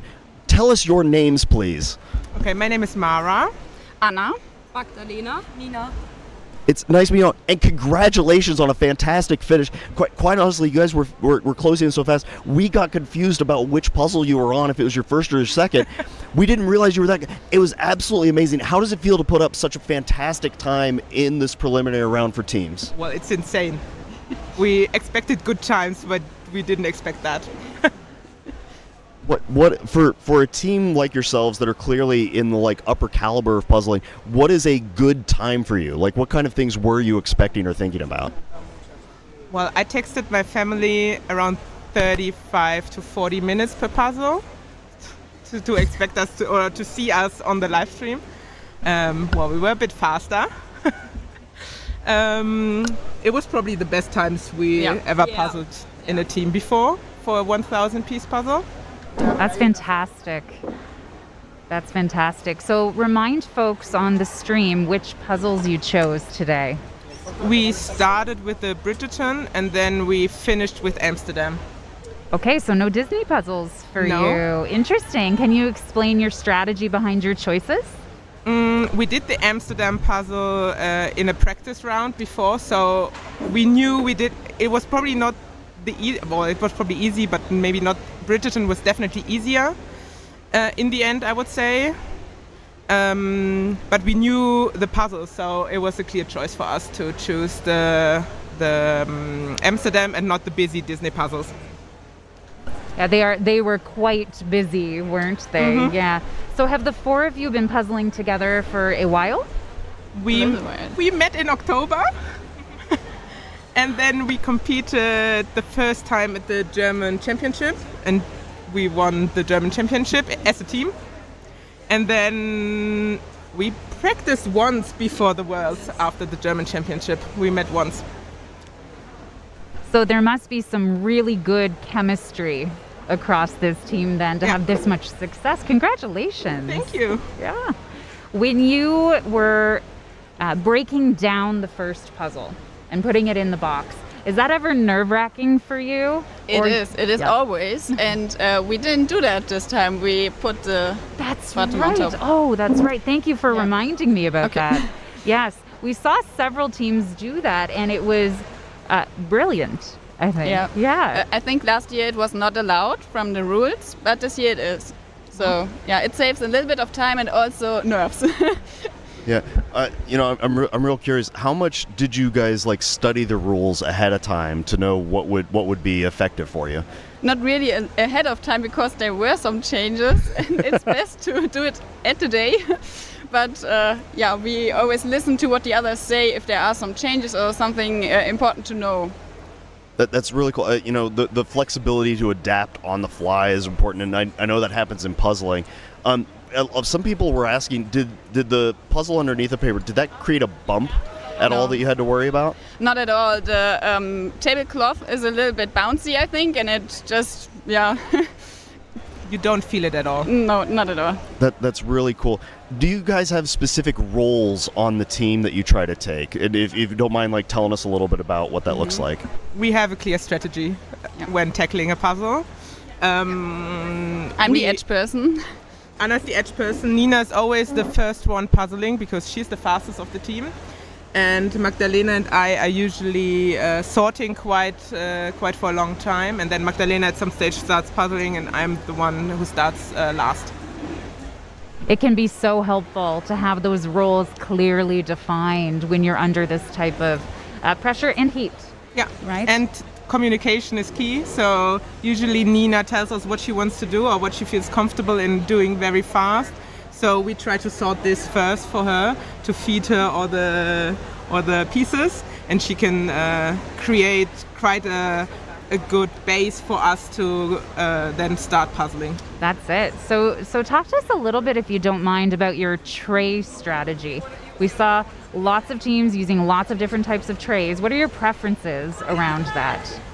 We also used quite some trays, especially for moving pieces over, because usually pieces are on Magdalena and my side, but Anna and Nina are puzzling on the other side. So Magdalena and I, this time, we actually discussed it yesterday to sort everything on trays so we could easily move pieces over. because Anna and I realized at the European Championship with a different team that Anna couldn't reach the pieces anymore because they were on the table and she was sitting too far away to actually be fast and put the pieces in. That's fantastic because access to pieces can either speed you right up or slow you right down. What were some of the things you think went really, really well in this solve? I think sorting went really well, and we didn't go in each other's way a lot. So I think that was we managed to start the puzzles in a way that there was only a middle part finished, so we could all access it, and it was not on one side or the other. Yeah, and with the Bridgerton puzzle, we even managed to have the holes everywhere. So yeah, it was really easy to not be in each other's way.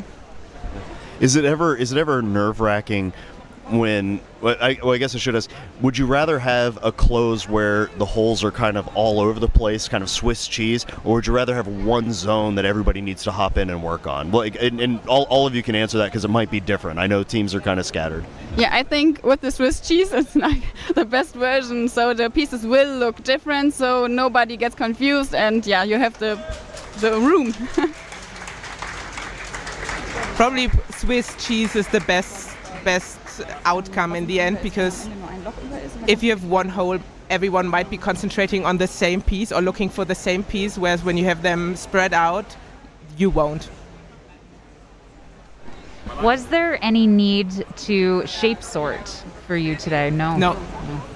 Not today. Is that a tactic you would use if needed? Yeah. Yes. Yeah, we hear that a lot of teams wait to the very last second to make that call, but it seemed that folks at the end here were just flying through. We did not see a lot of shape sorting, including your team. There was enough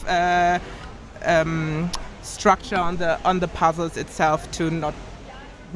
We didn't have the need to shape sort, but we do communicate that if someone feels we need to shape sort at some stage, we communicate that, and then usually one starts shape sorting, and we don't put them we only put them in piles. So one shape, that's where we don't put them very neatly.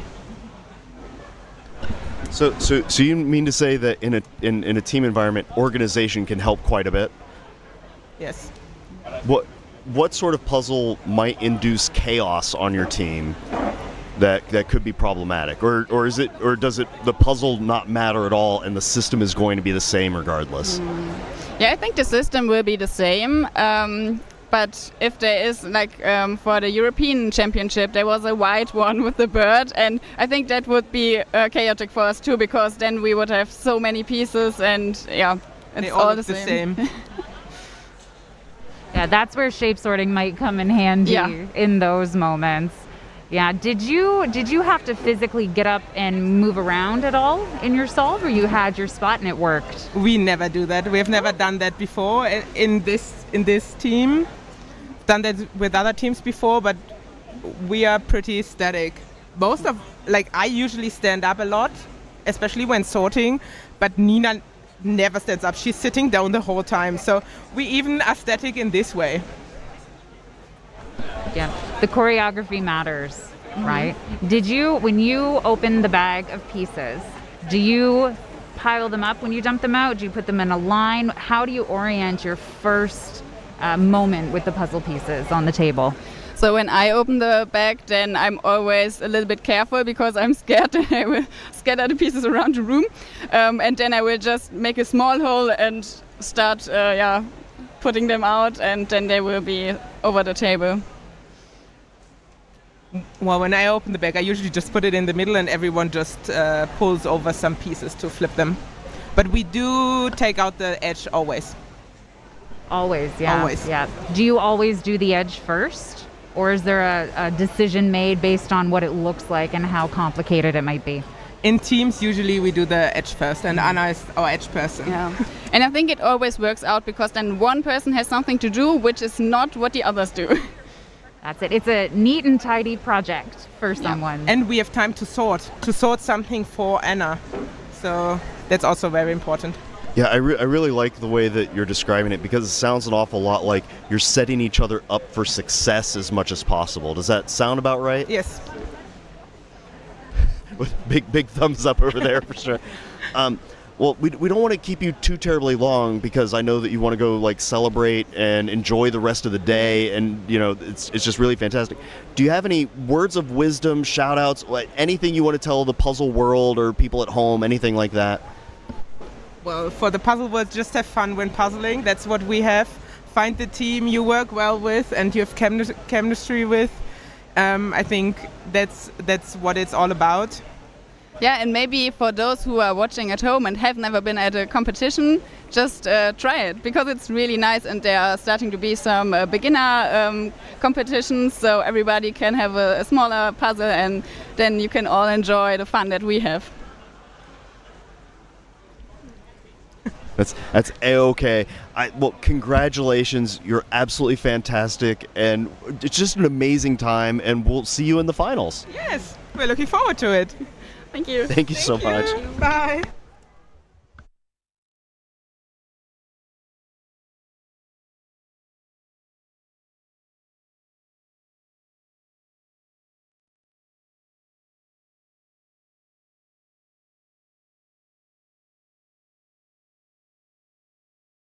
We've had several finishers in the past few minutes. I know that we'll try to update the website as best we can. For those of you in the chat, the website will update with all of the puzzle options that people have picked, and you'll be able to see the splits for each of those puzzles going forward, which is going to be really fun. You can see here, this is table this is table 1, Puzzle Quest, the French team with Flav, Nathan, Megan, and Clement getting ready to wrap up this Disney Christmas puzzle. You know, they've got to be dying in the heat and with the pressure of everybody running around and having been puzzled for an hour and a half on top of a long week already. That's the thing for folks at home to remember. This isn't the first day of puzzling.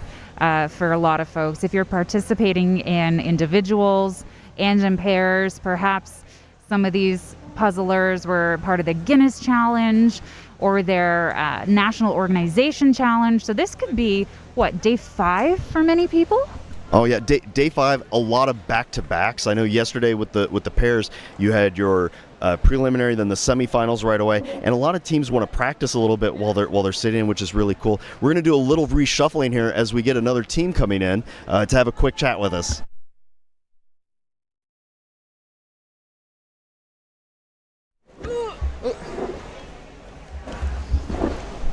Hello there. Now I've gotten burned with this, and it's been kind of a funny thing in the chat. So tell me your names, please, and if you don't mind, get real close to the mic so it picks up a little bit. Hello, thank you for having us. I am Jesse. Martina? Maartje. Rowan.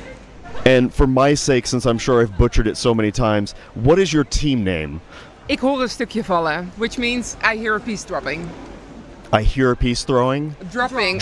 I hear a piece dropping. Sorry, I'm slightly deaf in one eye. Yeah, that's a fantastic name. During our practice, it happened so many times. We said, okay, I think we found our team name. Yeah. That's so cool. I know whenever the pieces first come out of the bag, it sounds like rain falling with everything hitting. So that's absolutely beautiful. Yeah. Tell us a little bit about why you picked the puzzles you did.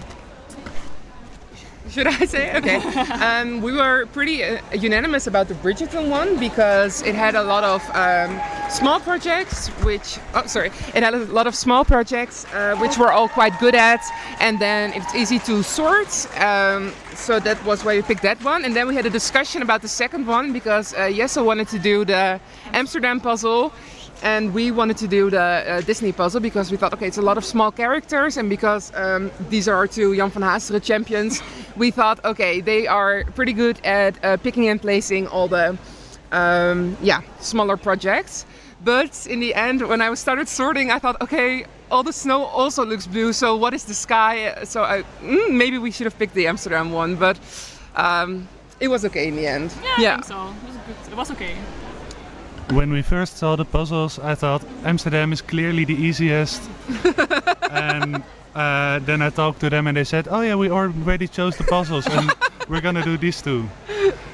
And I still think Amsterdam was the easiest, but it would only have been 1 or 2 minutes faster, so that's still fine. That's it. The intensity of the choice can be a lot at the beginning, eh? Yeah. Yeah. We just thought it was a lot of red, so maybe less easy to sort. So, Do you think you'll try that one as a team just to see how you would have maybe? done? I don't know. Not this week, but Definitely not this week, no. maybe another time. No, I also, the Amsterdam puzzle, congratulations. Good job, Canada. No, the Amsterdam puzzle, I actually have it at home, and I thought maybe I could bring it to we had a team practice weekend, and I forgot to bring it. So we didn't make it beforehand, so maybe if we would have brought it, it would have gone differently. We're 2 first tries for us. Yeah. That's fantastic times on first tries. Yeah. So you mentioned practice. How did you all prepare as a team? Sure, yeah. So I think we don't I think relatively speaking, we live not that close together, I think, for how small the Netherlands is. So we did, I think, twice. We did one day, but then you kind of have to get up early, and then you kind of do 5 puzzles back to back, which was kind of intense. And then we did, like in the summer break, I think during July we did a weekend. We went away to like this little bungalow, and then we did a full weekend of puzzling and some relaxing things. Yeah, and we did an escape room, which also made us a team, I think. Good team building, yes. Yeah. I love that idea. It really does matter how you mesh as a team. You can have some of the strongest puzzlers, but if there's no communication or there's no curiosity of what other people are doing, it can really break down the talent that the team has. So it seems you did not have that issue today. No, I think that practicing for 2.5 days straight, I felt after the weekend we became really a team, and we knew what each other's strengths were, and we really op elkaar ingespeeld. How do you say that? We just really knew what to expect from each other. I don't know the English word. I'm now kind of curious. What do you think are your puzzling superpowers individually? Oh, do you want to? Well, for the team. We know exactly who wants to do which part of the puzzle. Martine is very good at sorting, and she just feeds us all of the pieces we need, and almost every project has every piece that we need. And I love sky, so I'm always on top of the puzzle, and I'm always doing the sky part. And our fastest 2 puzzlers can sit on the bottom of the puzzle, which is a little easier than if you're doing it from the top. And they're very good at like pick everything. and place and just everything. They're just super fast. Yeah. And Rowan always does the edges first, so we have some time to sort things out for them, and then that's it. So we saw a lot of different tactics for the in-between moment where you're done your first puzzle, you're moving to your second puzzle. Tell us a little bit about how you go about that, 3 to 15 second moment. Yeah, we heard yesterday that we could just pull the white sheet out from underneath it, but we practiced this transition so many times. That we just kept to what we knew. March and I switched during the puzzle, so our placement was a little bit different from what we practiced, but I think it worked out in the end with a fast change. Yeah. I think it went pretty fast, Yeah. That's great. And you remembered where the bottom of the box was stored and where your second puzzle was stored. Yeah. All these little seconds can just add up sometimes. I think I definitely did not remember, but but you found it anyway. The last seconds I was like, where's the box? Who is this? Who is this? Who is this? And then we were ready on time when we stopped. I knew where I placed it, but March was at my seat, so she's like, where is it? Where is it? That's great. So what do you think? So clearly you had a lot of great success today, right? What do you think went really, really well for you in this solve? Sorry, I didn't hear you quite well. No, that's okay. What do you think went really, really well today? What went well? Yeah. What do you guys think? Everything? No. No. I think the pick and placing of the Disney characters.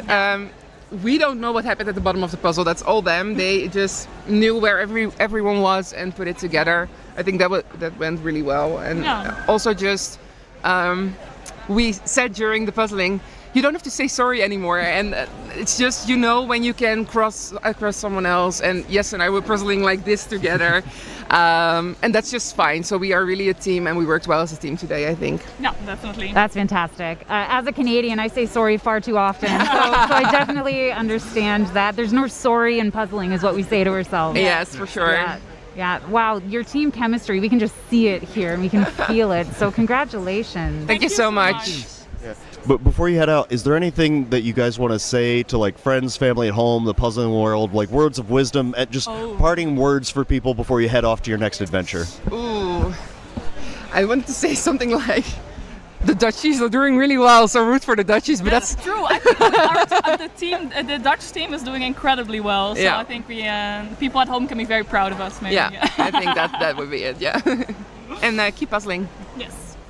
That's really great. Well, congratulations again. Oh, sorry, Jesse, I didn't mean to cut you off there. But Before we go, we were very curious how you would think you would pronounce our team name. Oh, yes. Oh, you can listen back to the stream to hear me butcher that one a couple times. That was really. But I do like the sound of peace dropping. That's just beautiful. Yes. Go ahead and say it for us again one time.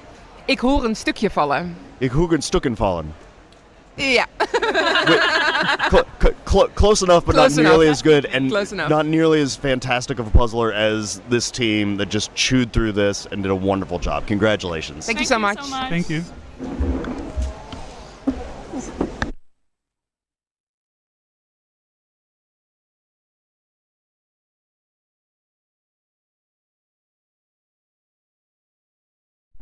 Oh, wow. We've had a whole bunch of team finishers so far. I'm not sure exactly what our total number is. There are going to be 25 teams that move on into the finals round from this, and so it's really exciting. You can hear that there's a little bit of electricity in the air as people are coming into a close. I can't quite see the team name here of Falling, All in the Family, I believe that is. They're doing a really good job. They are, and that's mother and daughter, Vicky and Tracy, and sisters Guylaine and Antoine. Oh, yeah. And over there on table 4, that's Swedish Piece by Piece. They are coming into the close. You can see them using those puzzle boards to get close. I love how they're pointing at the holes, so that way they know where each thing is going to be. I think All in the Family just finished. There it is. Congratulations, Canada. Let's go. We could see the Australians getting ready to finish up the rest of that Amsterdam puzzle. I believe this is their second one. We're coming in on 1 hour and 38 minutes. You know, it's really hard to puzzle this for this long, but it's also hard to do 2 puzzles in this time limit. They are making it look easy. I always tell people, if you think that this isn't going fast, pull out a 1,000-piece puzzle, get a couple of buddies, and see how long it takes you to get through. It is fantastic team building. You go through a lot when you puzzle together with your friends. And there it is. Congratulations, Piece by Piece. This is really exciting, Devin, and I'm so glad that you're here because you've done a lot for the puzzle community. You've helped bring people to become faster and be better versions of themselves, and I also like the positivity that you encourage in a lot of people. It's not just be fast, you're saying be fast with intention, and it's really lovely. That is really kind of you to say. Thank you for that. It's for the love of the sport and the love of the community. It's such a good community, isn't it? It really is. I mean, you know, people always say like it's the most wholesome community, and that is true. And once you reach a certain density, you know, there's 1,300 people, there's going to be some people that don't get along. But I've never seen anybody root against somebody else or try to, like, sabotage another team or anything like that. Like, even if people don't get along, everybody is so positive and still ends up rooting for each other. It's just absolutely beautiful. Yeah, it becomes almost like not about you. It becomes about the moment and the success of everyone. You want yourself to do pretty good, but you want everybody to do well. Okay, we've got the Australian team here round in the corner at the end. They're down to 2 trays, filling in the holes on the Amsterdam puzzle. I think that's the Puzzle Possums, table 17, I think, in the upper left-hand corner there, with Christina, Heidi, Patty, and Christine getting ready to close this out. I think they're about 30 pieces away or so. Really close. There's so many people that we know. In the lower left-hand corner, that's the Sorting Hats from the Netherlands, Sandra, Delia, Meineke, and Chantel. Just really pushing through as best they can. The upper right-hand corner, I'm trying to get the table number, but they are closing out. We're going to have so many finishes under 2 hours. I'm kind of glad that the camera folks and the volunteers don't have to run around quite as much because of the longer time limit here, though. The team in the upper right-hand side is another Canadian team called the Rough Edges. So we're seeing some great work from Agnes, Cindy, Charlie, and Hilda. And a big cheer for the Australians. Congratulations, Puzzle Possums. Give a little wave. I Very love well done. seeing the expressions after the solve. They look both absolutely pleased and excited, maybe a little tired, and just happy that that moment happened for them. They were able to finish both well under 2 hours. It's so exciting to have people here at the team's Preliminary A World Jigsaw Puzzle Championships 2025 doing so well. We're going to bring another team on here for a quick chat to hang out and have us learn a little bit about them because they have puzzled so well today, and I'm excited to get to chat with them because I haven't gotten to really do that today, so that's sort of a treat for me. We're gonna turn the mics on and make sure you get real close to it. I've been burned by this before, so I've been asking everybody, just tell us your names, please. Well, I'm Iris. And I'm Sophie. I'm Olivia. And I'm Astrid. And your team name is? It sounds so wonderful as a chorus of people saying it at the same time. Well, congratulations on an amazing time. Like being able to do both of those puzzles so quickly is fantastic. Tell us a little bit about how you made your puzzle choices.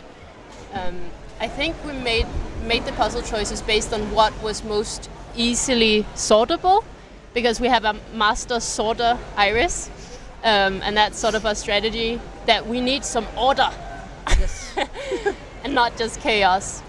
So I think that was it. They had like clear sections. Got it. So the strategy was have Iris do everything, and you guys just kind of hang out. Was that the goal? Exactly. No. What sort of roles does everybody have? Iris is the master sorter. What is everybody else's like puzzling role here? I did all the sky in both of the images, yeah. Well, usually if there's like a difficult part in the puzzle, that's my job. But I don't really think there was any really difficult parts of this puzzles. So, yeah, I just hopped around, I guess.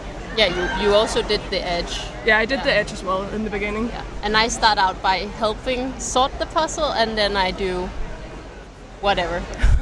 Whatever needs to be done. I know all of their strengths really well, and they're a little bit humble right now, but usually if there are any like yellow areas, I give these to Astrid because she's really good with yellow colors. And then I make sure that there are like some smaller, easy areas that are like ready whenever someone gets stuck. They get a puzzle stop. They get like an easy target to like feel like you can puzzle again. Yeah. It's so cool how you guys are able to know each other's strengths down to the point that you know what color people have a preference for. That is wild. How long have you all been puzzling together? Well, 2023. Yeah. Right? So the funny thing is that we've been puzzling together since 2023, but we actually never practiced. So we only puzzle together at championships. Because we live on opposite sides of Denmark. Yeah. I am wildly impressed right now. That's amazing. So do you have strategy talks even if you can't puzzle together? And not during the year, but we do a lot of strategy talks here. And as Iris said, we really know each other's strengths, and that really helps a lot when we're puzzling together. Yeah. And a lot of strategy talk is maybe also an exaggeration. We talked about it on the walk over here. Yeah. The 10-minute walk. But we do also, we are also two pairs, so we are used to practice in pairs, and we know our strengths in the pairs really, really well. But it's really a joy to get to puzzle all four of us. Well, I can see the smiles on all of your faces. I mean, a job well done. Remind us which puzzle you started with. The one that's on the stream right now. Oh, the Amsterdam. The Amsterdam okay. one, Yeah. yes. Yeah, and we were talking earlier, Jim and I, as we were watching people choose the puzzle to start with, whether you choose the one you think might be easiest, maybe more difficult. Was that something that factored into your choice? Yes. I mean, we did talk about it, but I think, or at least for me and for the other ones, we chose that puzzle also because it has some big areas that we could easily fill out quickly. Okay. And we knew that before starting, and then we were like, okay, we're just gonna make a choice quickly, and then we're just gonna focus and talk about this puzzle. Yeah, that's great. Also, I don't think one of them was obviously much easier than the other one, right? I think I think we did it in pretty much the same time. Yeah. So. But in hindsight, I'm really happy with how the order that we did. We did the Bridgerton afterwards, and that was like really bright and colorful in a like very light way. That was really nice, like as a second puzzle when you're starting to get tired. Yeah. What do you guys tend to gravitate towards more? I know there's a lot of gradient puzzles. There's busy puzzles. There's like what sort of puzzles do you think your team just would absolutely crush if it were to show up in the finals? That's a really good question because we have like very different skill sets. So if there was something with a gradient puzzle, we would know that Estelle and Sophie, and actually also Olivia, probably a gradient puzzle would be the best because that would play to 3 of our strengths, not mine, but I would be sorting anyway, so I think we would be fine. Basically, Iris would love a busy puzzle and the rest of us wouldn't. I really like these puzzles. Was there a moment where any of you felt stuck and you needed to tell the team or you needed to physically move around? How do you handle those moments in a competitive environment like this? Well, I think sometimes it just helps to say it out loud. Definitely. And then pretty often when you say it out loud, it helps, and I guess you get to put in a lot of more pieces. But sometimes if you're really stuck, we switch around. Yeah, that can help to get a new look on like a difficult part. And also it helps with those small sorted piles that Iris has made, because then she can just hand you an easy project to work on for a couple of minutes until you're back in the game. And I think one thing that I really like about our team is that if you get stuck and you say it out loud, as Olivia says, which everyone does, then what you get back is like, but we're just here to have fun. Like, you really look at everything you've done. Like, we really cheer each other on during the puzzle. Yeah, so I love that. I have to interrupt for a quick second. In the upper left-hand corner here, Sane on that team wanted to give a shout out to her mom Karen, who is watching from a few kilometers away and just wanted to see on the live stream. So Sane says, "Hi Karen, hi mom. Thank you for doing a wonderful job, and she loves you very much." All right, back to you guys. That's really cute. We have some teams right now that are all like pretty close to finishing. Yeah. And it's just, I think, 23 is finished, so there's 2 more spots for the final. But maybe not everyone has been registered. Oh, right, true. Yeah, Yeah. it could take a little bit of time to catch up, but Of course, we will be rooting for the people in the top left corner that is the other Danish team. Yeah, the edge experts. Yeah. Who else on that team? Who's on that team? Yeah. That is Andrea and Trine, who are a mother and daughter duo, and then it's Ane and Sanne, who are also competing in pairs, and they're really strong, all of them. Yeah. Oh, there's the Swedish team finishing.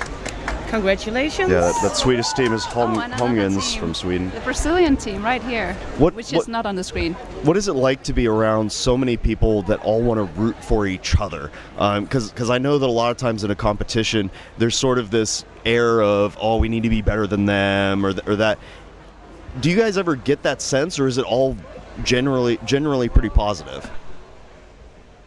It's definitely really positive. Like, of course, there are some teams that you like aim that you know that we are like kind of at the same level of, that we really want to try to beat. But ultimately, we are competing against ourselves, and that's also why we're really proud today, because these are like really good times for us on first time puzzles. But I really appreciate like all of the like positivity that is around. But I also think that it's really nice now that it's my third year that I don't take everything in, because on the first year, every time someone finished, I started crying because I got so emotional from it. And I'm also like really appreciating that that's not happening every time anymore. There's a lot of people here this year where it's their first time at Worlds. What advice would you share with them to keep themselves calm and focused? Take breaks. Remember to have fun. Also that. Yeah. It's supposed to be fun. If it's no longer fun, don't do it. Yeah. Then it's not worth it, honestly. I mean, that's not a good advice when they're already here. Well, no, it's great advice, and sometimes the way people get into something is knowing that other people are having a great time, and it can be exciting. I think you guys do a really wonderful job of getting other people that aren't in the puzzling world excited about it, because people see you all, they see how excited, and it's just really wonderful. I want you guys to get on with the rest of your day and just go celebrate, because that's an amazing time. Put ice on your fingers. I'm sure they're on fire after doing all that. Is there any shout outs you want to give, anything you want to say to the puzzle world before you head off?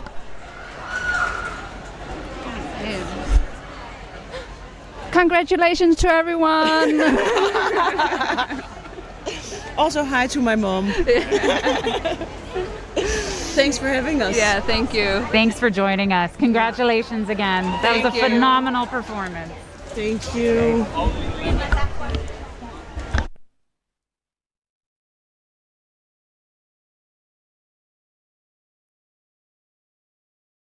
Oh man, we're coming up on the hour and 52-minute mark. Again, 25 teams are going to move on into the finals, and I think we're pretty close to having that rounded out, if not already. But everyone is doing the absolute best that they can, and just finishing both of these puzzles in under the time limit is a huge accomplishment. A lot of the teams, their goal is to just finish both 1,000-piece puzzles in 3 hours, and a lot of people are getting really close to that. I'm excited for everybody that hits their goal, whether it's to get into the final, complete even one puzzle, which can be really difficult for a lot of teams. That's it. We have teams of all capabilities showing up here. Sometimes it's their first time, could be their first time puzzling together, could be their first time puzzling together on a 1,000 piece. We have a variety pack here, and we hope everybody's just having a great time achieving what they came here to do. Well, speaking of people that achieved what they came here to do, we have another team that's going to hop on here in a second to talk about their achievement, which they also completed 2 puzzles in under the time limit and are headed into the finals. It's going to be the Maple Mayhem, so let's have them file in and scoot around a little bit.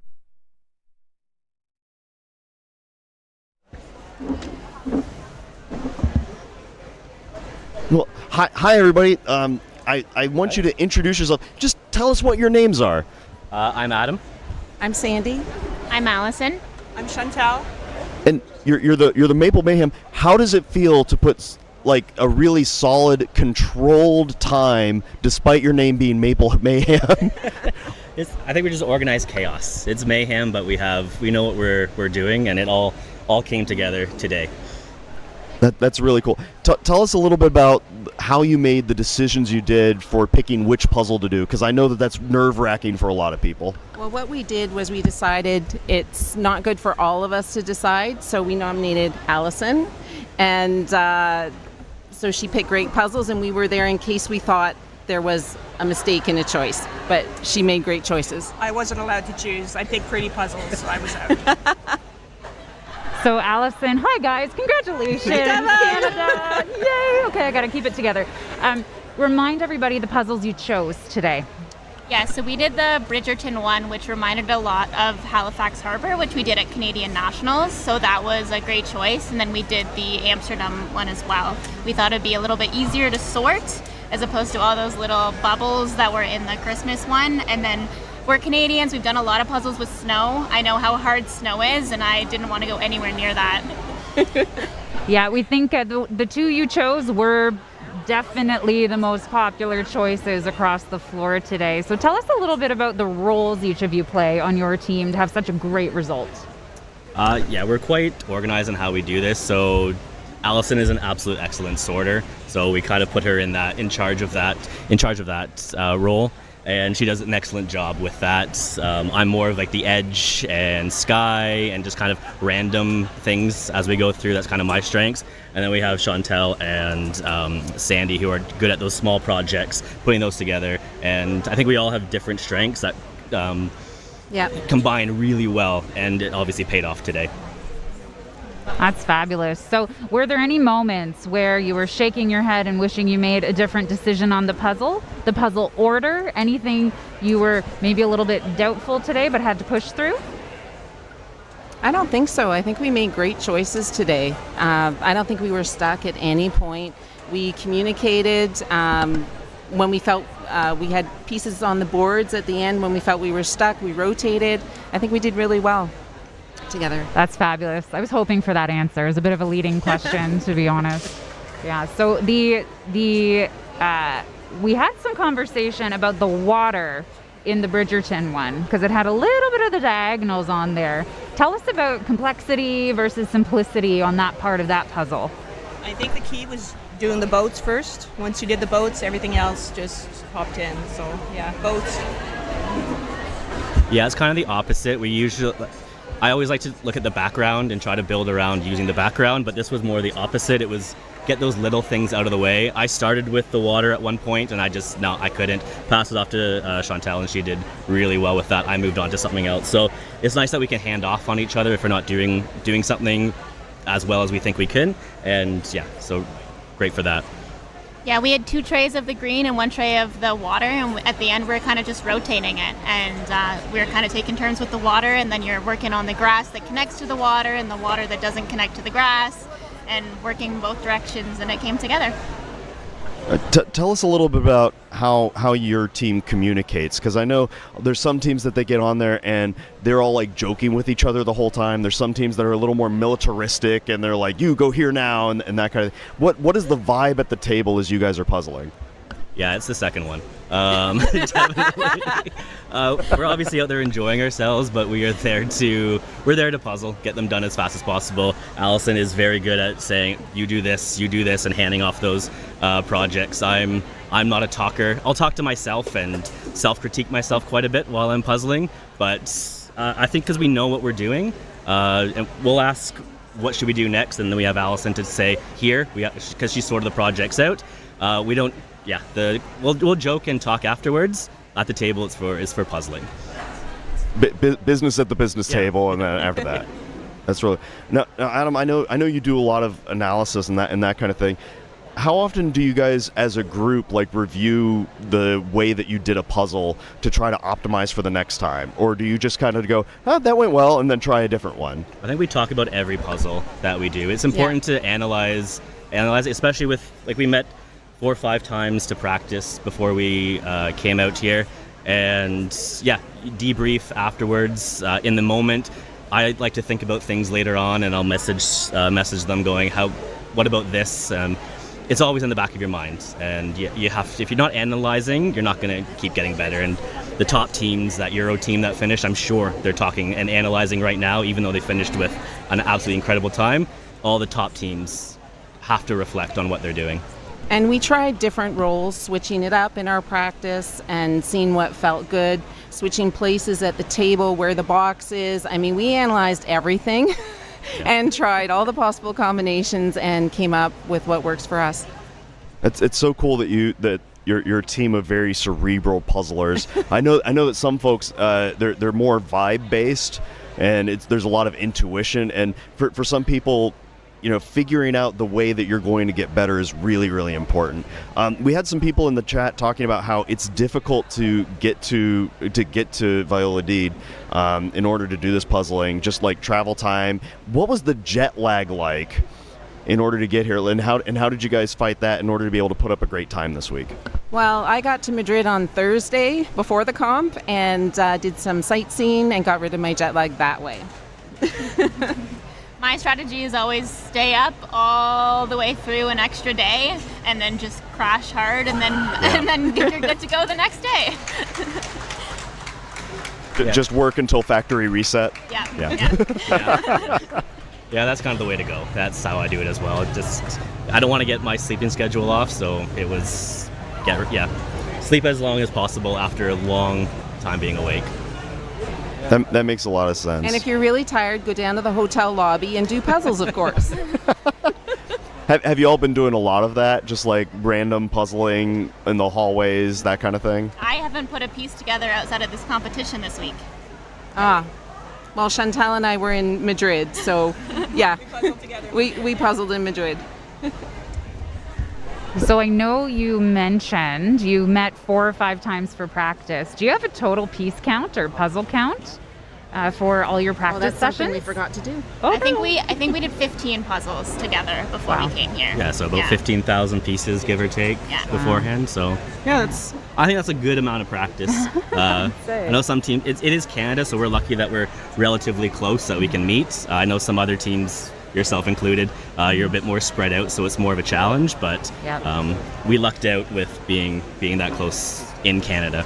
You bet. How do you choose the puzzles you practice? That could be some great advice for some of the listeners. We bring 30, and then we pick the day of which one we want to do.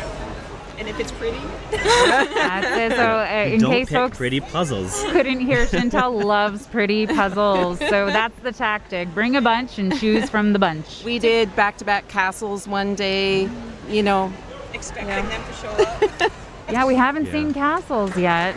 Let's not talk about that. My round is next. Let's just don't say the word. Oh, that's great. Do you have any shout outs you want to make? Or maybe, Adam, I know you have started up a YouTube channel. If you want to talk about that a bit, I think folks would love to hear about it. Yeah, I have a YouTube channel.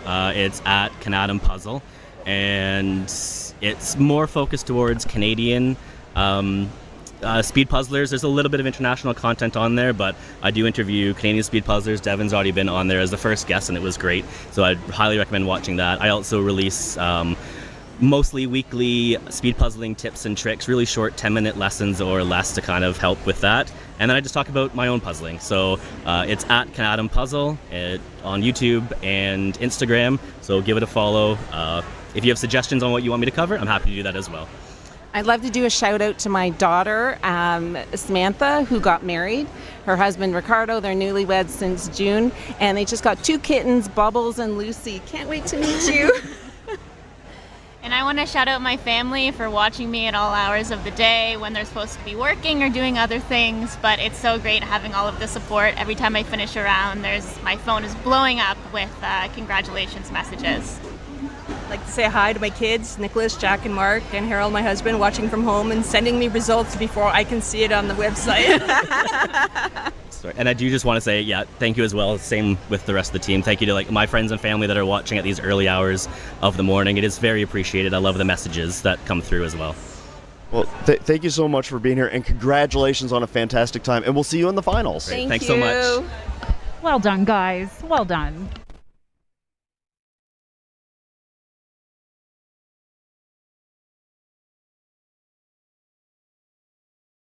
Oh, wow. And we've crossed the 2-hour line here in this 3-hour competition of the Teams World Jigsaw Puzzle Championships Group A preliminary round. I'm pretty sure we've hit our 25-team cutoff that are going to go into the finals, and we're going to wait for the website to update. Oh, yeah, we can see some of the names on the Megatron, but we'll try to update those a little bit later for you. But this is really exciting. We're probably about a little over halfway emptied on the room at this point. Probably about 20 tables remaining, maybe? Yeah, you may be right. Looking around here, 20, 25 perhaps. Yeah.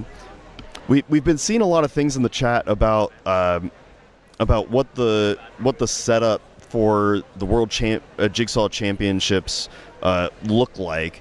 Because some people are saying that having qualifying rounds to get in is really important, but then the flip side of that coin is that you may not get a lot of these family teams that show up just to give it a shot and try their best. And I know there's so many different ways to set these kinds of things up.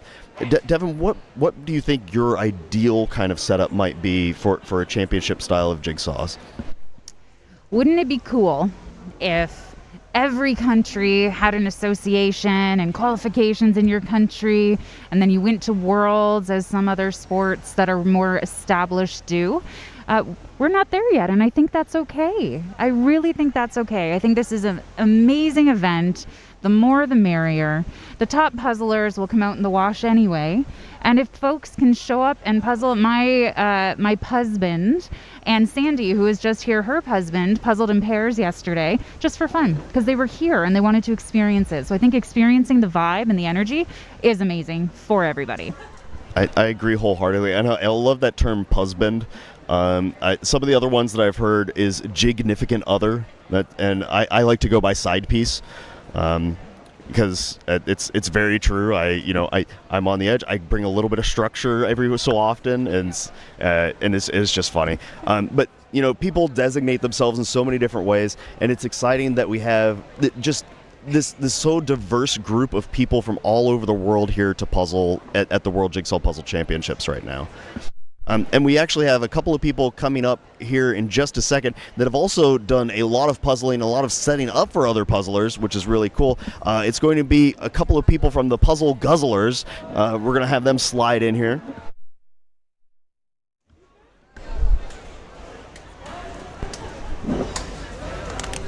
Hi. Oh, we did get the whole squad. Okay. Just make sure to get nice and close to the mic. Yep, and do everybody a favor in the puzzle world. Tell us your names, please. Okay, so I'm Graham. I'm Jodie. Aaron. Ruby. And we are the Puzzle Guzzlers. That's absolutely fantastic. Well, do me a favor. Tell us a little bit about your puzzle choice in how you did it, and also congratulations. Oh, thank you for completing both of them. That's a huge achievement. So I think we fairly quickly identified that the Bridgerton one was the easiest of the four puzzles, and then Aaron looked up the Amsterdam one. Was it? Yeah, it was used at the European Championships, so we kind of knew that it wasn't a trap. I think that was the biggest thing. Yeah, because last year when we competed, we picked a puzzle that ended up. Well, I mean, we didn't finish last year because we picked a puzzle that turned out. No, it was the sort of like Copenhagen houses. A lot of roof pieces that we did not get through, but yeah. So we knew one was the easiest and one was definitely fine. So that was which was enough for us. I was just glad we didn't do Christmas. I did not want to do Christmas in September. A moral objection to the Christmas puzzles. Oh, and the Bridgerton facts as well. We had a lot of facts ready to go about Bridgerton. Please hit me with some Bridgerton facts. It's great. That is a fantastic fact about Bridgerton. I could not agree more. Yeah, so we knew all the characters. We could talk about them.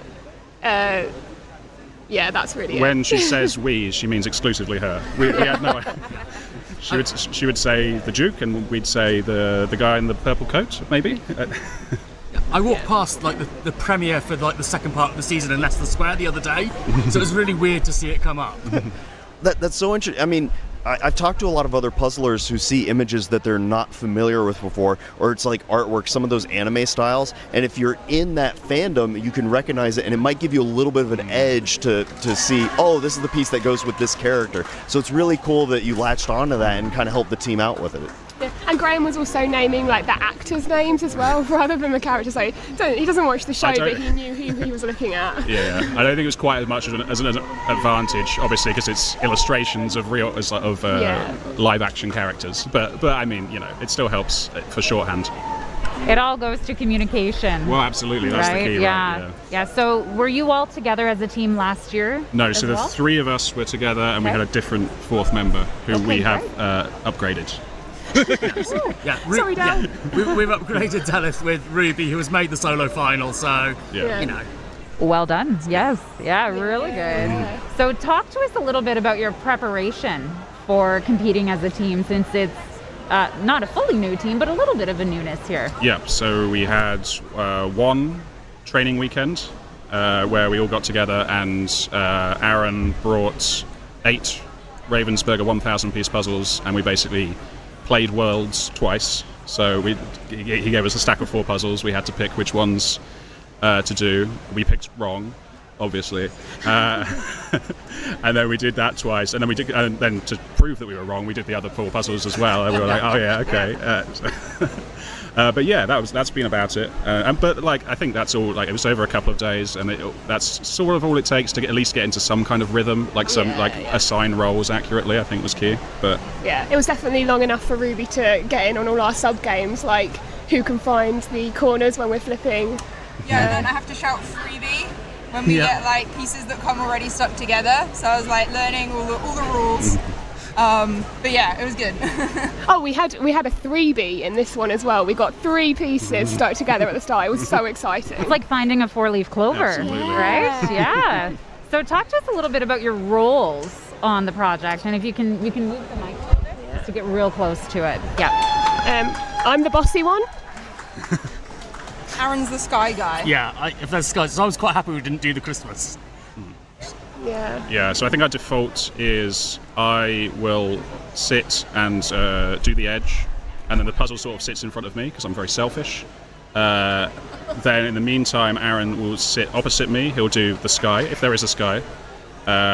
Then Ruby will somehow, whilst sitting on the other side, just assemble half the puzzle and give it to us eventually. I don't really pay attention to how that happens, but it seems to happen. Whilst it's good. Jodie is just like turbo sorting everything and handing us stuff to do throughout.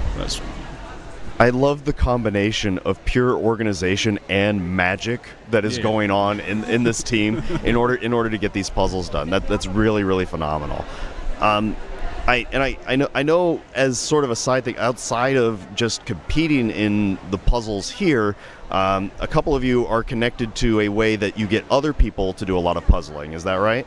Yes. So the 3 of us, that's Graham, Jodie and Aaron, run the Puzzle Guzzle, which is the sort of UK-based speed puzzling competition, basically a copy of the EJJ, just run not as well, with not as charming hosts. But yeah, we're having a lot of fun doing that. Yeah, we've run 15 competitions up until this point, and yeah, we've got more coming up all the time, and yeah, it's a lot of fun. That's true. How would people sign up for it if they wanted to? So we currently are only. It's only open to the people within the UK, but if you are within the UK, you can go to thepuzzleguzzle.co.uk, and then you should find all the details there, results, upcoming competitions, also the Puzzle Guzzle on Instagram, and yeah, we post a lot on the UK JPA Facebook page as well. But is it difficult keeping so many acronyms straight? Yeah, I mean, most of the acronyms end in JPA, so it's not too bad. But yeah. J normally means Jigsaw. Yeah. Unclear. Yeah.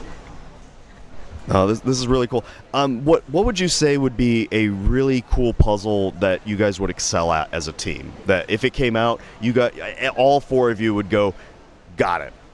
Ooh. Ruby, anything?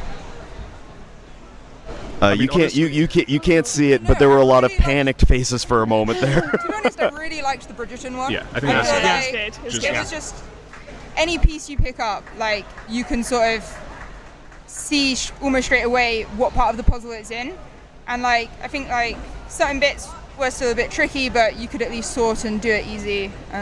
And I love an illustration. I love a clear illustration personally. It also fit very well, the Bridgerton one specifically, into our predefined roles, in that there was a sky, there was the nice big balloon that Ruby could sit on the side and build, and then I could just sit with all the character pieces and pick and place them throughout, as Jodie handed them to me, essentially. I'd have liked the sky to have been about 5 minutes longer, so I didn't actually have to do the rest of the puzzle. Yeah. So if my dream is I finish the sky as they finish the rest of it, and I don't get to see anything of detail. And anything that's not blue, you don't want anything to deal not with. Not blue, not clouds. Love a few birds, but otherwise, No, man, we have somebody in the chat that Scarlet Sky says Jodie is the boss. Is that an accurate statement? Yeah, absolutely. Okay. Yeah, thank you, Scarlett, for acknowledging that. A boss and the boss. and everything is my fault if anything happens. The edge pieces are always in my pile. It's true. Yeah. I'm always getting told to go faster. Mm-hmm. It usually works. No, you do respond well to saying, do you want to go a bit faster? Yeah. It's a good tactic. You just got to know what works for your team, right? Yeah, constructive criticism is Yeah, the... Praise is demoralising. Yeah. I think that's a British thing, by the way. It's positivity in a different direction. Yeah. No, that's right. When you guys are at the table, is that what the conversation sounds like? Is a little more jokey and like you're missing that kind of thing, or what's the common phrases? Edge piece, Aaron's pile. Yeah, I think it's a mixture of sarcasm, complaining, and a little bit of encouragement, but not too much. Yeah. You don't want. Yeah, there is the odd bit of I'm looking for this. Oh, where does this go? No. Actual helpful chat. Not too much. Not though. too much of it. Keep it fun. Come on, guys. I just have to try and not sing because I've not done teams before, and normally I just puzzle solo and I always have music on. I just kept Lizzo was just in my head for the whole of that, and I just kept accidentally singing and then being like, no, stop, it's going to annoy everyone. And we were sat behind the EJJ team, so a lot of it was, just claiming that they were flapping and having a horrible time. Yeah. I think it's pretty accurate. They looked like they were falling out. Yeah. You four clearly have incredible chemistry. We can just feel it here. Well done today. That's very kind. Thank you. Yeah, Appreciate it. you betcha. Yeah, is there anything any shout out, any love, any advice, wisdom that you want to send to the puzzle world before you go on to your next adventure? Yeah, absolutely. So my sister is just about to have a baby, Alice, and she said if Graham and I won the pairs, she'd call the baby Jigsaw Puzzle. So we didn't make the pairs final, but we've now made the teams final. So I just want to extend that plea. If we win the teams final, will you still consider Jigsaw Puzzle as the name? And also shout out to baby Jigsaw Puzzle, who is learning to love puzzles in the womb, which is awesome. I desperately hope that you can talk with some of the other teams and convince this whole thing to be rigged just for that moment. Well, that's it. We've still got a day to put this campaign in, haven't we? 'Cause it's not till Sunday morning. So if you can also help us out on this, Jim, we'd really appreciate it. I will try to put my chips down for baby Jigsaw. Yeah. But I hope you're okay, Alice. Congrats, Alice. By the way, anything else people want to shout out for? I would like to shout out the commentary team for this whole week. You had a very near impossible task of replacing Val this year, and you and Michelle and everyone involved absolutely smashed it. Honestly, it's been so much. We haven't got to watch as much of the stream as we wanted because obviously we've been here competing, but what we have watched has been fantastic, and for honestly you keeping up the high energy levels for this time in this blistering heat is really very, very impressive. We appreciate that. I'm sure Devin's shoulders hurt from carrying the team today, so that's just doing a fantastic job. Really appreciate it. It means a lot. Also, shout out to the mums. Oh yeah, hi mums. Always shout out the moms. Oh, I didn't know if you get no. Oh, okay. Nobody wants to watch me. Apparently we have to shout out to Annika because she does a great job running the UK. To be fair, Annika is absolutely smashing it. This weekend in general. We have a tent that almost stays up outside. Yeah. And providing almost no shade, but still entertaining that it's there. The last couple of days, in the height of the heat in the afternoon, she's just turned up with a cool bag full of ice creams and iced coffee and stuff. And a mango for some reason. Oh, yeah, and I don't understand how that was supposed to work. All right. Well, congratulations, and we will see you. We'll see you in later rounds. This is really exciting. Thank you. Thank you very much. Thanks. Bye. There's a comment in the YouTube stream. This was so British right now. I am filling up the Earl Grey and 5 o'clock teas now. #inspiration. I totally believe that. And we are at 2 hours and 18 minutes and 40 seconds in this team's preliminary round at the World Jigsaw Puzzle Championships. A lot of these teams are just excited to finish. Devin, what is it like for teams that have a different goal in some of these competitions than the people that just want to be in first place or want to be in second, that kind of thing? I think it's so important that you calibrate your goal. Right? Even if you show up with a certain goal, things can happen, right? We talked about control the controllables, but it's also about managing your expectations to not necessarily have it be, the most achievable thing. Stretch goals are good, but also encouraging your team to know that no matter how you do, you've showed up. I think showing up is the most important thing. And speaking of showing up, we have a team called Piece by Piece that are coming in. I'm going to remind everybody, get real close to the mics because they have trouble picking up. So if you need to like move it around, that's okay. Yeah. But do me a favor, tell us your names, please. Yeah, sure. I'm Amanda.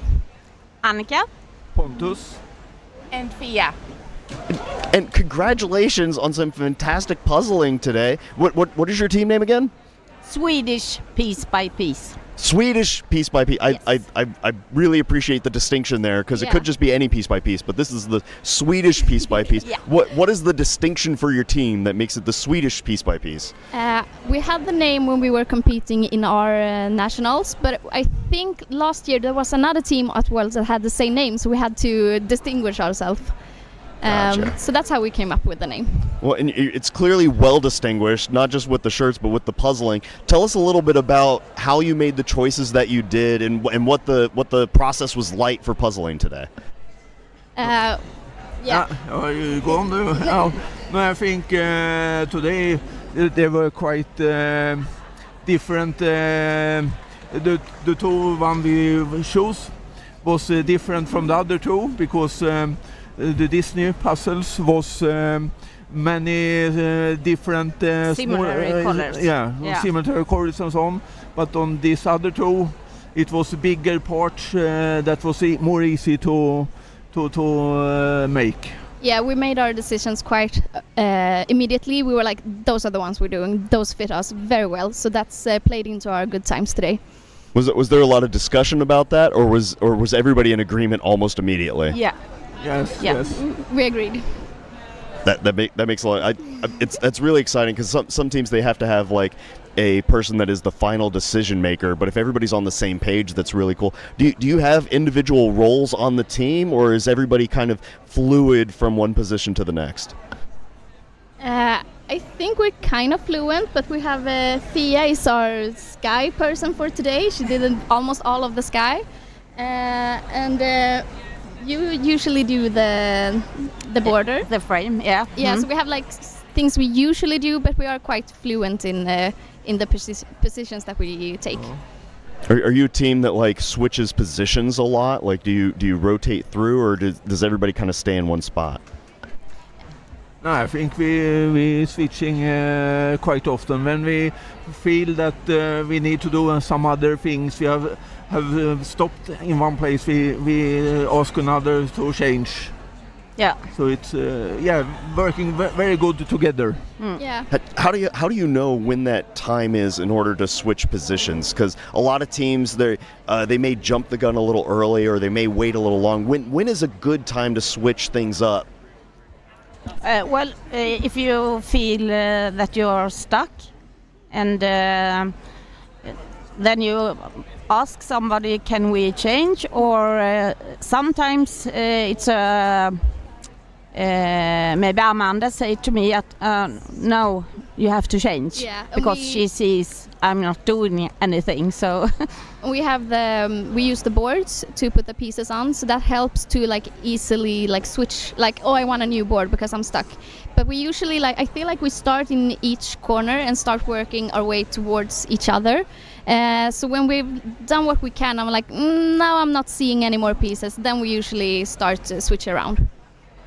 No, that makes a lot of sense. How long have you all been puzzling together? Because it sounds like a pretty good plan. 1 year. 1 year? Wow. No. This is our second. Last year was our first time here. Yeah. So 1 year we have this team, but we never practiced together because we live far away from each other. Only practice at competition. We practice together and they practice together, but not all four. Gotcha. Yeah. Whenever you're puzzling, do you kind of pair off on projects, or do you really make it a true foursome once you're together?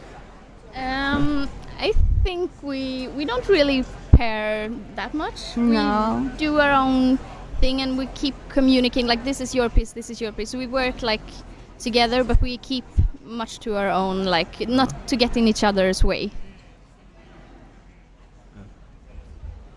not getting in each other's way can be quite tough under this pressure. Yeah. Is there any advice you can give some of the folks listening around how to stay focused, stay organized in a 2,000-piece marathon you just did? Well, not so easy to say, but I mean, the only best thing I can say is go in and have fun. Yeah. Just to don't care about how it's going. Just have fun. Then it's coming automatically. I think. And talk to each other. Yeah. So, sorry, I just want to check. Puzzling's supposed to be fun? I thought this was just serious. I thought it was just like furrowed brow the entire time. Fun and serious. Oh, okay, all right. That's why I like the teams so much, because when I'm doing the individual, I feel the pressure so much more. Like every second I'm not puzzling, there are no pieces being built. But when you have the team, you have your team to lean on. Like when I'm stuck, I know that the puzzling hasn't stopped. So I feel like it's a lot easier to relax and get into the flow, because I'm not feeling the progress stopping when I'm stopping. Yeah. Are you telling a lot of jokes while you're puzzling? Like if you hit a spot, do you like tell a knock joke or anything like that? No. Just some small talks about the pieces and where to do next and so on. I think I am sitting most often not saying anything. Yeah, you're really quiet. Thailand team finishing. You're really quiet. Yeah. Okay. No, that's really fun. Well, just real quick, what do you think is your team's superpower? Ooh. Do you have a superpower? Våran superkraft. Yeah. I think one of our power is that we are two good pairs, because I and my sister doing pairs and they are doing pairs, but together we also get the team feeling. Yeah. But we are two good pairs. Yeah. Yeah. And that makes. And I think that we speak about the image and have fun. Yeah. Okay. Yeah. That makes a lot of sense. Well, I don't want to keep you from celebrating after doing such a wonderful job. Do you have any shout outs you want to give to the puzzle world before you head off? Oh. Well, just have fun, and we're really happy to be here, and we're having the greatest time. So just keep enjoying the puzzles. Yeah. That's really great. Well, congratulations, and we'll see you around. Very well done. Congrats on fantastic puzzling today. Thank you. Thank you. That was the Swedish piece by piece, being very specific there. Don't want them to be confused with any piece, Reese's Pieces, a piece of cake, or a piece of cheesecake, as the case may be. But that was Swedish piece by piece. Just fantastic to see two pairs come together and put up a really wonderful time. We can see we're coming up on the 2 hour and 27 minutes and 30 second mark here in this competition. There's not a lot of time left to finish the extra puzzles, but I see a lot of teams that are really close. I'm hoping that they can put the extra little nudge in here in order to get over the hump. Sometimes the time warnings really make you get going. So if they have a designated person on their team to look at the clock now and again, that could be helpful. Yeah, and just keeping your eyes up and then reminding your team, go, get that extra little physicality, maybe switch the lenses, switch pitches, whatever you have to do to keep the wheels rolling. And keeping the idea of wheels rolling, we have another team that just rolled up to the commentary booth. I'm gonna ask everybody, make sure to get real close to the mics, because I'm a little hoarse, and I don't think anybody likes riding horses. Just get close to the mic on there. And do me a favor, tell us your names, please. Hi, I'm Andrea from the Edge Experts. And I'm Sanne. I'm Ane. And I'm Trine. And your team name is? Edge Experts. Edge Experts. I absolutely love it. I take it you guys enjoy doing borders on puzzles? Me. Yeah. I love it. What's interesting about the Edge, or what draws you to it? I think it's because I know I have all the pieces, and I know where to put them all the time. That's why I love it. And you also do the frame, so we actually have some sort of structure to our messy puzzling. Yeah. That makes a lot of sense. So you like edges? What does everybody else like in a puzzle? Sky. Sky. colors. Color. Got it. So there's not a lot of fur. Anything like that? No darkness. You may not have been able to see it, but there was an immediate head shake that all of them made at just the mention of fur, which is always fun. Tell us a little bit about what it was like puzzling in the dome today with all of these other fantastic teams, yourselves included, and finishing this in under 3 hours. It's always amazing to have that first team, the one that Victor won, just to hear them finish incredibly fast. Super crazy to hear that within 30 minutes. Yeah, but it's very warm today. I think it's very warm this morning. Yeah. But we were at 9 o'clock and we thought, yes, it's going to be a little bit colder because it's at 9 o'clock, but not today. No. Now, do you think the environment encourages you to go faster? Yes, we want to get out of here. Yeah. So fair absolutely. enough. Yeah. Also, you don't get that stiffness from being cold or being drafted on. So you That's get loose limbs and everything. Yeah. I like the positivity, right? This is the good part of the warmth, I'll say it. Yeah. So remind us which puzzles you chose today. We chose the Disney one, the white Christmas one, and the one that's what's the other Bridgerton. one? The Bridgerton one. Yeah. In that order. Oh, interesting. So you started with the Disney. Yeah. Right. Tell us about what went into making that decision. It was just a quick decision, and maybe because it was the most lightest one, the brightest one, so we thought that it was the darkest time of the day, so we would do the brightest one first. Yeah. And we also had a little rule from back home: if we're in doubt, pick the lightest one. Yeah. Because last year we had the cow. I don't know if you can remember the cow. Not funny.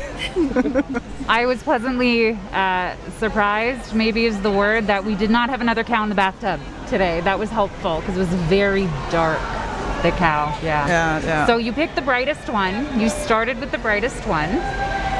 Did you have specific roles for that puzzle that differed from the second, or you really just get into your roles right away on the first puzzle?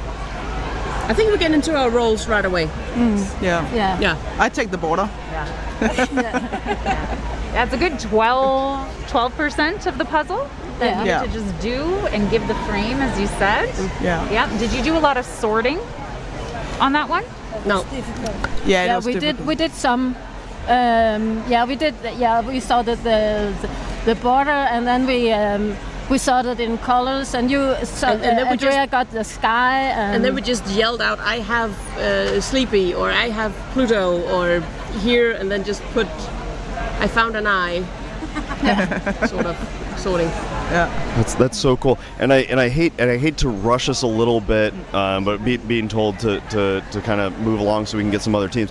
Before I let you off on your next adventure, is there any shout outs you want to give to the puzzle world? Any things you want to say to people? Words of wisdom, anything like that? I don't think so. Just have fun. Yeah. We love to have fun. And then also, I want to say hi to my mom. She's sitting back home and watching this live streams. So, yeah, she's always cheering at us. Yeah. That's really wonderful. Well, thank you so much. We're very excited for you, and congratulations on completing 2 puzzles in well under 3 hours. It's absolutely fantastic. Well Thank done. you so Congrats. much. Thank you.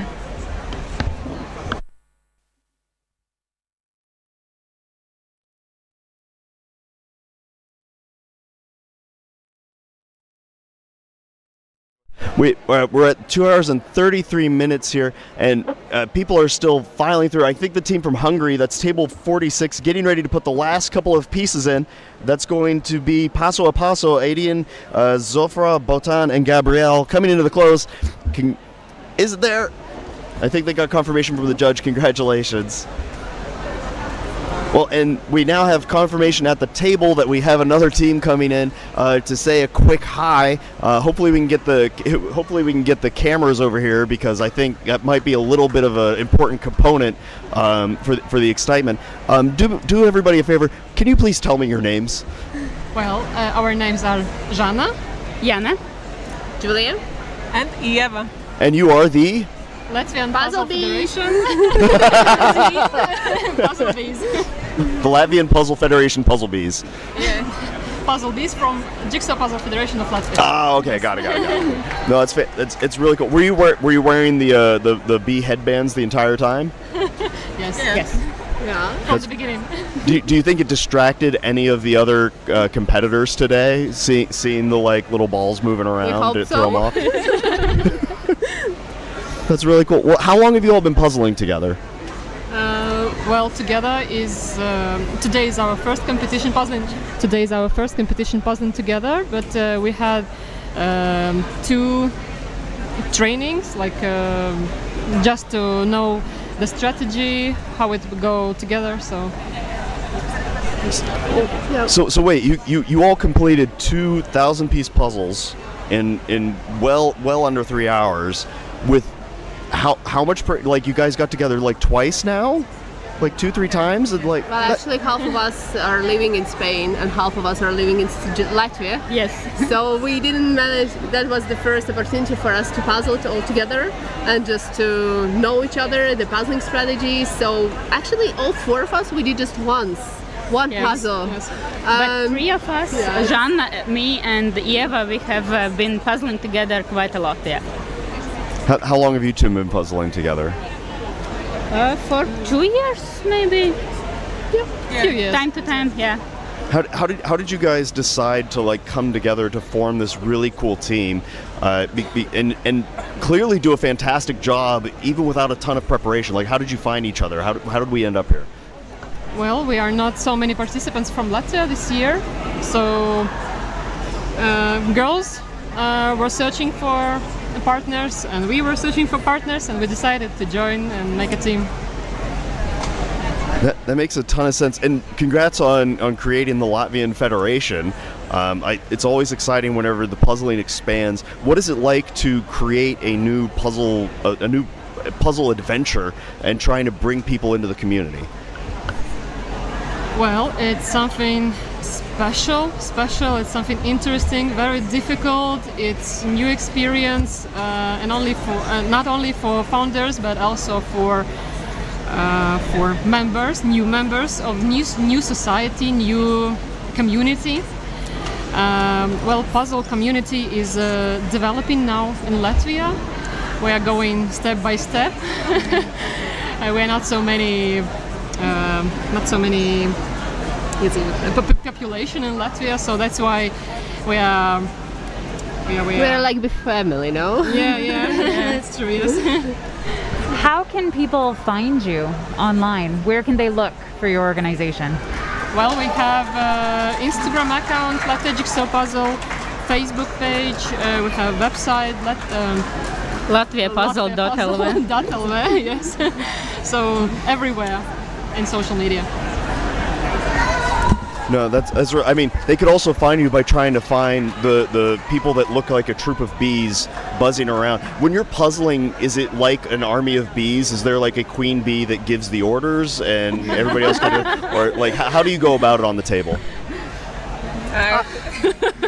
Okay, no, I'm not. So you are the puzzle bee.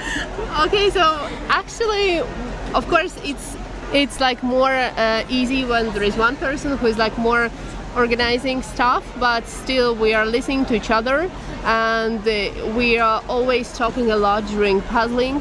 And if we see that someone is stuck or someone wants to change the strategy or change the section he's working on, so we are listening and we're saying, okay, fine, we're changing. And we were changing, 6-8 times around the table today.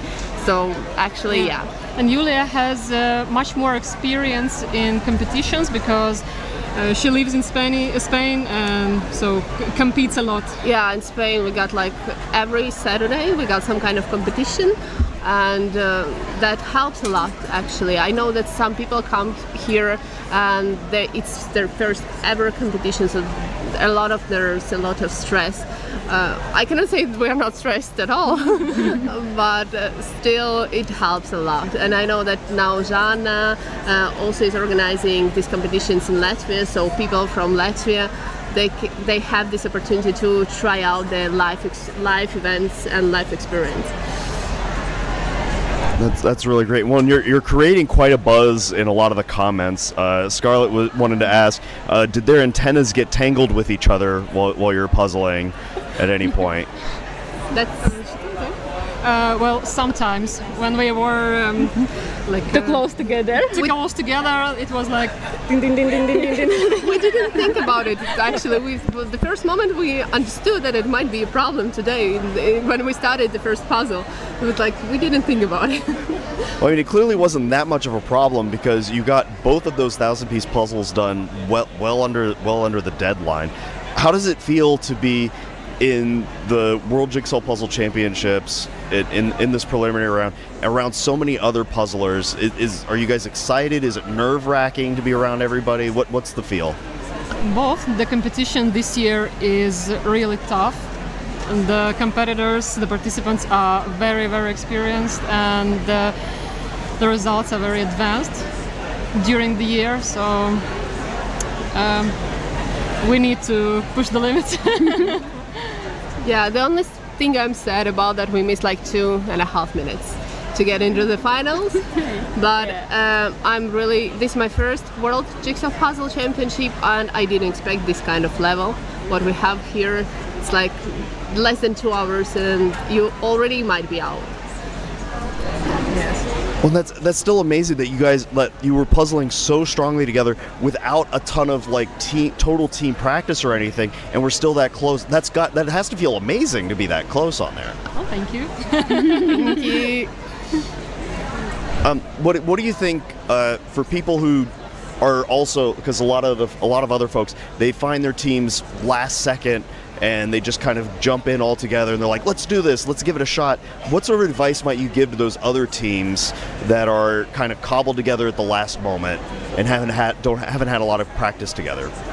I would say definitely do that because it's how I started for me, because I am here like already 4th year in a row, and in the first year we just all different countries come together and we get know each other, and it was really, really fun because you get know another culture, another people, another experience, and you put it all together, and it's really exciting. There's not many other competitions that bring together this type of international presence, is there? Yeah, you're right. Yeah. Oh, that's fabulous, ladies. So, any words of advice or any shout outs you might have to folks watching online today? We've had a lot of hi moms. We've had a lot of that today. Who do you want to say hello to? Maybe just go for it, because even if you think it's not enough, your time is not so fast, maybe you cannot get to the finals, just go for it, because this is like experience you will never receive anywhere else in the world, and you just will make a lot of new friends, you will see a lot of new puzzles, and it's not like the only thing what is going on here in this hall, because people are puzzling around the hall, people are puzzling on the streets, all the cafes here around the city, and it's getting really know exciting. all together, and it's something amazing, really. Yeah. Yes, and it will be the fabulous memories for the future, and every time you will see the photos or the videos from this week, it will bring you a smile. Yes, it's fantastic. It's pretty special to be able to be here with all of you. Will you come back next year? Maybe. Yeah, maybe. Yeah. That's for sure. Cool. Well, we don't want to keep you too terribly long because I know you want to go celebrate. Do you have any shout outs you want to give to the puzzling world before you head off? Anything you want to, like, words of wisdom, excitement, anything like that? Final thoughts? I would say never give up, even if you think the choice of puzzle is wrong. Even if you cannot find that correct piece, never give up. Just go for it till the very last moment. And always keep fun. I love that. Well, thank you very, very much, and congratulations. And we'll see you around. This is really great. Thank you for inviting. Thank you for your job. Thank you. Yeah, there was somebody in the comments that was saying, I believe they can fly. I'm pretty sure that's supposed to be a little more sing-songy. Does this team try to believe in themselves? I think so. Oh, that's a pun I should have caught pretty early on. We're going to have another team roll on here real quick to say hi. We are crossing the 2 hour and 44 minute mark, which means that there's about 15 minutes and 50 seconds or so remaining for the teams to finish both these puzzles. There are a handful of teams that are still around. I want them to finish because we haven't been able to clear the room just yet, but we're so close to being able to pull it off. Well, coming up to the desk, we have an Australian team. Just real quick, get real close to the mic. What are your names? So my name is Heidi. I'm Chris. I'm Christina. I'm Patty. And your team name is? Puzzle Possums. Puzzle Possums. Fantastic. Now, is part of the tactic to lay on the table and pretend to be dead until the puzzle does itself? Is that part of the goal? Okay. Always, all the time. All right. Okay. I mean, it clearly worked. So. Yes. No, we were very happy to get through to the next round, the final, which was our goal. So we were really happy with that. That's absolutely wonderful. So you can, no matter what, you can go home happy at this point. Well, when they were entering the times, we did 1 hour 40, and they accidentally wrote 1 hour and 4. Oh. And so we appeared first in that heat for the whole world to see. Did you take a picture of it? Okay. Absolutely. So we officially beat Victor and his team for 5 minutes. For 5 minutes, that's on top of the world. And we got a screenshot. It's evidence. You got it. Oh yeah, there it is. Yeah, there it is. Top one. Yeah, that counts. A few seconds. Better than nothing. So we're going to send that to Victor and say, hello, you've got some competition. Well, tell us a little about what how you guys work together as a team in order to do a puzzle in an hour and 40. I mean, 4:40, whichever the decimal point is, minutes. Well, it's actually been a bit of a work in progress because this is our first in-person competition that we've ever done together as a team. So we've evolved it as time's gone on. But essentially, we have two sorters. Patty generally likes to do the edge for us, and then. Then we'll have two builders, two sorters, and then it does sometimes tend to devolve into everybody arms all over each other, but we try to avoid that. But no, it's worked really well. Good communication, just keeping at it, and it's worked. Yeah. So this was our first time. We've had a few practice runs.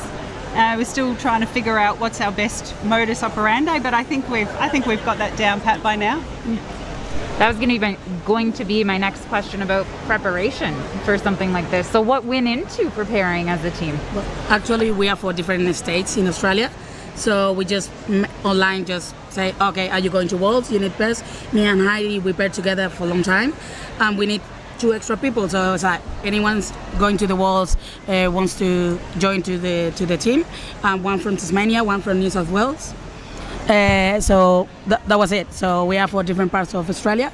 We joined, we practiced for a few rounds, one day, long time ago, and that's it. We came here. There hasn't been a lot of preparation. Not at all. Oh, we did do one practice puzzle before the comp started a few days ago. So that makes 4 practice puzzles I think we've done.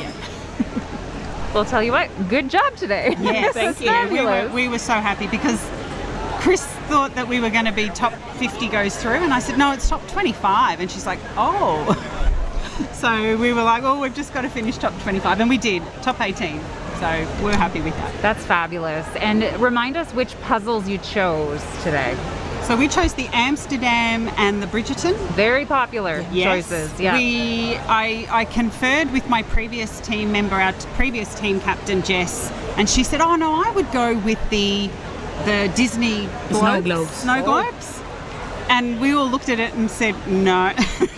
No, thank you. But she would have been much faster on that, I'm sure. So we unanimously all agreed on the 2 puzzles that we chose. That's great. So there was no initial arguments at the table to choose. No, not a bit. Very obvious choices. Yeah. Did they play to your strengths, those 2 puzzles? I think they did. Yeah, we've all got individual strengths, and I think that style of puzzle really played. Everybody had something that they were quite good at in those puzzles. Oh, so good. It was great. Yeah. So there was Sky, there was Busy, borders, sorting. So we each have a role. That's great. So is there anything you're going to analyze before the finals? I'm not sure about that. I think overthinking can be a big peril, so perhaps not. Yeah, I think we'll just stick to it, what we're doing. And have fun. That's the main goal. We know have we're fun. not going to win it, so we're just here to have fun. We got into the final. And singing whilst puzzling always helps. Oh yeah. Oh no, that helps. You're not allowed to. That's a rule. We are not allowed. Singing we're quietly humming. to We're yourself. humming. Like, Yes. What's on your playlist? What were we singing today? No, we were singing. I saw the sign. I saw the sign because we're like, I've got the sign. I've got the sign. Yeah, that's right. Sounds like you have a lot of fun together. Sounds like there's great chemistry. We actually had to be told to quieten down. Yeah. We were getting a little bit noisy, and the people behind us and beside us, they're very noisy. So we're having a good time. That's it. We're puzzling. Why wouldn't you be? I've been on a team who has also been told to quiet down a little bit, so I'm right there with you. Yeah. What do you think? If you had a puzzle show up in the finals, what attributes would you be excited about? Like, are you fans of fur? Are you fans of... Yeah. No fur. I think that's unanimous, No fur. everybody. No fur. Definitely no fur. I love busy puzzles, but most of the people of my team, they don't like busy puzzles, so I would be happy with that, but I want to please the rest of the team as well. So whatever they pick, I will be fine. Yeah, so we've got people who like to build sky and buildings. Radiance. And I'm just the workhorse. You know, if you just give me the crappy pieces, I'll try and put them together. Yeah. So yeah. Did you have to do any shape sorting today? Yes. Yes. Towards the end. Towards the end maybe of 50 each puzzle, pieces, yep. Yes. Okay. On both puzzles? Yes, I think so, yeah. Okay. Yeah, and two of us in the group are very much, it's never too early to shape sort. And one of us in the group is like, don't shape sort. I don't know who you're talking about. You're like, no, don't shape sort. And like, it's never too early, let's shape sort. Is there a I know you're saying is there a designated shape sorting song that has to come up? Like, are there songs for the different tactics that you use? You know what the song that's going through our head? I gotta get through this. I gotta get through this. Yes, that was the song. That's the song that's constantly playing over us. Yes. And getting out of the heat. Like, you want to finish the puzzle and get out of the heat. Yep. Absolutely. I mean, the heat can be a great motivator. We've talked to a lot of other people.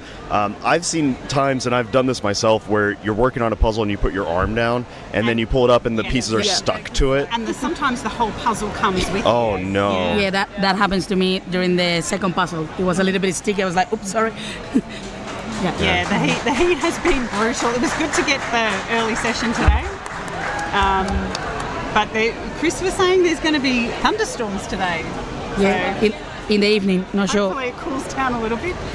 Yeah, maybe it'll cool down, and maybe instead of heat, maybe we'll have to deal with like water conditions on the boards. So, you know, who knows? Let's create a new puzzle race into the water, like swimming puzzle. That would be awesome. Let's try it. Let's try it. We were almost swimming with the water coming out of the air conditioning units, creeping up to the participants on the floor, and we're like, whoa. Yeah. No, it's been great. Yeah. And the volunteers are just doing an incredible job. Yes. Most of them are, in fact, Aussies or from the Netherlands, so they're doing an incredible job in this heap. So Yeah, well done to all the volunteers. It takes a whole village to like come together to try to make something like this run. Like the organizers can only do so much, and then they rely heavily on other people to try to help them out a bit. When you're at these kinds of events and you see your fellow people from your country doing that, does it give you a little bit of national pride to know that you guys are primarily helping quite a bit? Totally agree. Yeah. And I hope that at some point we can do the World Championship in Australia. Why not? Yeah. Why not? I mean, we can host it. I mean, clearly you all have a huge contingency of Australians here puzzling. You have a bunch of people that know how to help and make this thing run smoothly. I mean, I'm not gonna put my thumb on the scale, but certainly would be a cool option. You all seem to know what you're doing. And I mean, when there's a major event like a cyclone or something like that, Australians are famous for just pitching in and helping out. And if something needs to be done, we jump in and help out. So We would love to host. We would love to host the Worlds. It's a long way to go. So if you do ever come to Australia, don't just come for a week. Just make a big trip of it because it takes like 2 days to get over your jet lag. Well, you have time on the plane to do puzzles, so it's a tiny one. Just pick the 100 pieces, no bigger. Sorry. It's only 24 hours on the plane. It's fine. It's fine. We do it all the time. Exactly. That makes a lot of sense. Well, I know you guys want to get on with the rest of your day. Do you have any shout-outs, words of wisdom, anything you want to say to the puzzle world before you go? Our chant, always. Aussie, Aussie, Aussie. Oi, oi, oi. Fantastic. Well, congratulations, Puzzle Possum, and we'll see you in the finals. Yes, thank you so much. Thank you. Puzzle Possum's doing a fantastic job here. And, we have about 5 minutes and 20 seconds left. Oh, this is a table 66. Are they going to be able to beat the deadline here? I think that is the puzzle noobs, Lior, Jared, Sivan, and Jan coming in close in that bottom left-hand corner. We might see a couple of teams be able to wrap this up. Can they beat the 3-hour line? 5 minutos, os quedan 5 minutos. 5 minutes remain. With that 5-minute warning, they're going to get a burst of energy. I sure hope so. It's going to be really exciting at the end. You could see the physicality kick up all of a sudden, and a little moment of panic. Whenever you hear that kind of bell, Devin, what advice do you give to teams to make sure that they don't get so overexcited that they start making little mistakes? Have a phrase ready. Have somebody on the team have a phrase ready that's fast hands but focus. Or, someone just finished. Well done. I'm not sure which table that is. I can't see the sign, but well done to them. Let's go! It just Yes. the amount of excitement that folks get whenever they finish a puzzle, especially under these tight deadlines. We had several teams finish this in about an hour 10 or so. Really well done, but that is ridiculously fast. A lot of people can't even hit these kinds of deadlines, so this is phenomenal puzzling by everybody. It really is. Until you've broken out a 1,000-piece puzzle of any style, of any image, and really tried to speedrun it, you may not appreciate just how incredible all of these puzzlers really are. Oh my gosh, we have about 4 minutes and 20 seconds remaining, and they are so close. I think there's maybe about 40 pieces left on this board. I hope that they can finish. Me too. They need some good access to those pieces. We see the one puzzler going from one side to the other to get access to the spaces left in the puzzle. We've got a box check to see where those final pieces might go. I think this is table 53. I think this Azure Vibes, Paola, Leonardo, Pelin. I'm not entirely sure. I'm sorry if that's a little off, but they are coming so close here. You can see that they're starting to do a little bit more of that pick and place of pulling up one piece. There's always debate at this stage of should you look at the whole and then find the piece that you're aiming for, or should you look at the pile and then find the location that it goes to? And I think that kind of depends on the puzzler and what the stage that it's in. Yeah, Jim, I'd agree with that. Also, the texture on the pieces, if there's enough to shape sort, or if there's only 20 left, maybe that part doesn't make sense. But definitely making a decision in your brain so your brain doesn't try to do both at the same time. Oh yeah, brains are terrible at truly multitasking, so being able to hone in on what's going to work best in that moment is huge. We're coming up on about 2 minutes and 20 seconds remaining. I'm really hoping that top right corner is going to be able to finish. They're so close. We know that those other teams are doing their level-headed best. We just had a big cheer from the side of the crowd. We're going to see if we can get some folks over there. This is so exciting coming into the end. It really is quite an accomplishment. No matter how far these teams get, it's quite an accomplishment to be sat down and focused for 3 hours doing these, while beautiful puzzles. They're not easy. Well, think of it this way. Some people think a 3-hour-long movie is a long time to be in one place, focused on one thing. Now imagine trying to do that while solving a riddle with your hands at speed with other people around you in the heat. This is really impressive. Okay, we've got about 90 seconds remaining in this round. Oh man, you could see some people starting to fan each other a little bit, trying to move that extra variable of heat. This is the Puzzle Raptors, I think. I'm gonna try to pull up their name. The Puzzle Raptors, table 23. This is Elena, Alejandro, Natalia, and Maria from Spain. They're doing a really good job here on that one.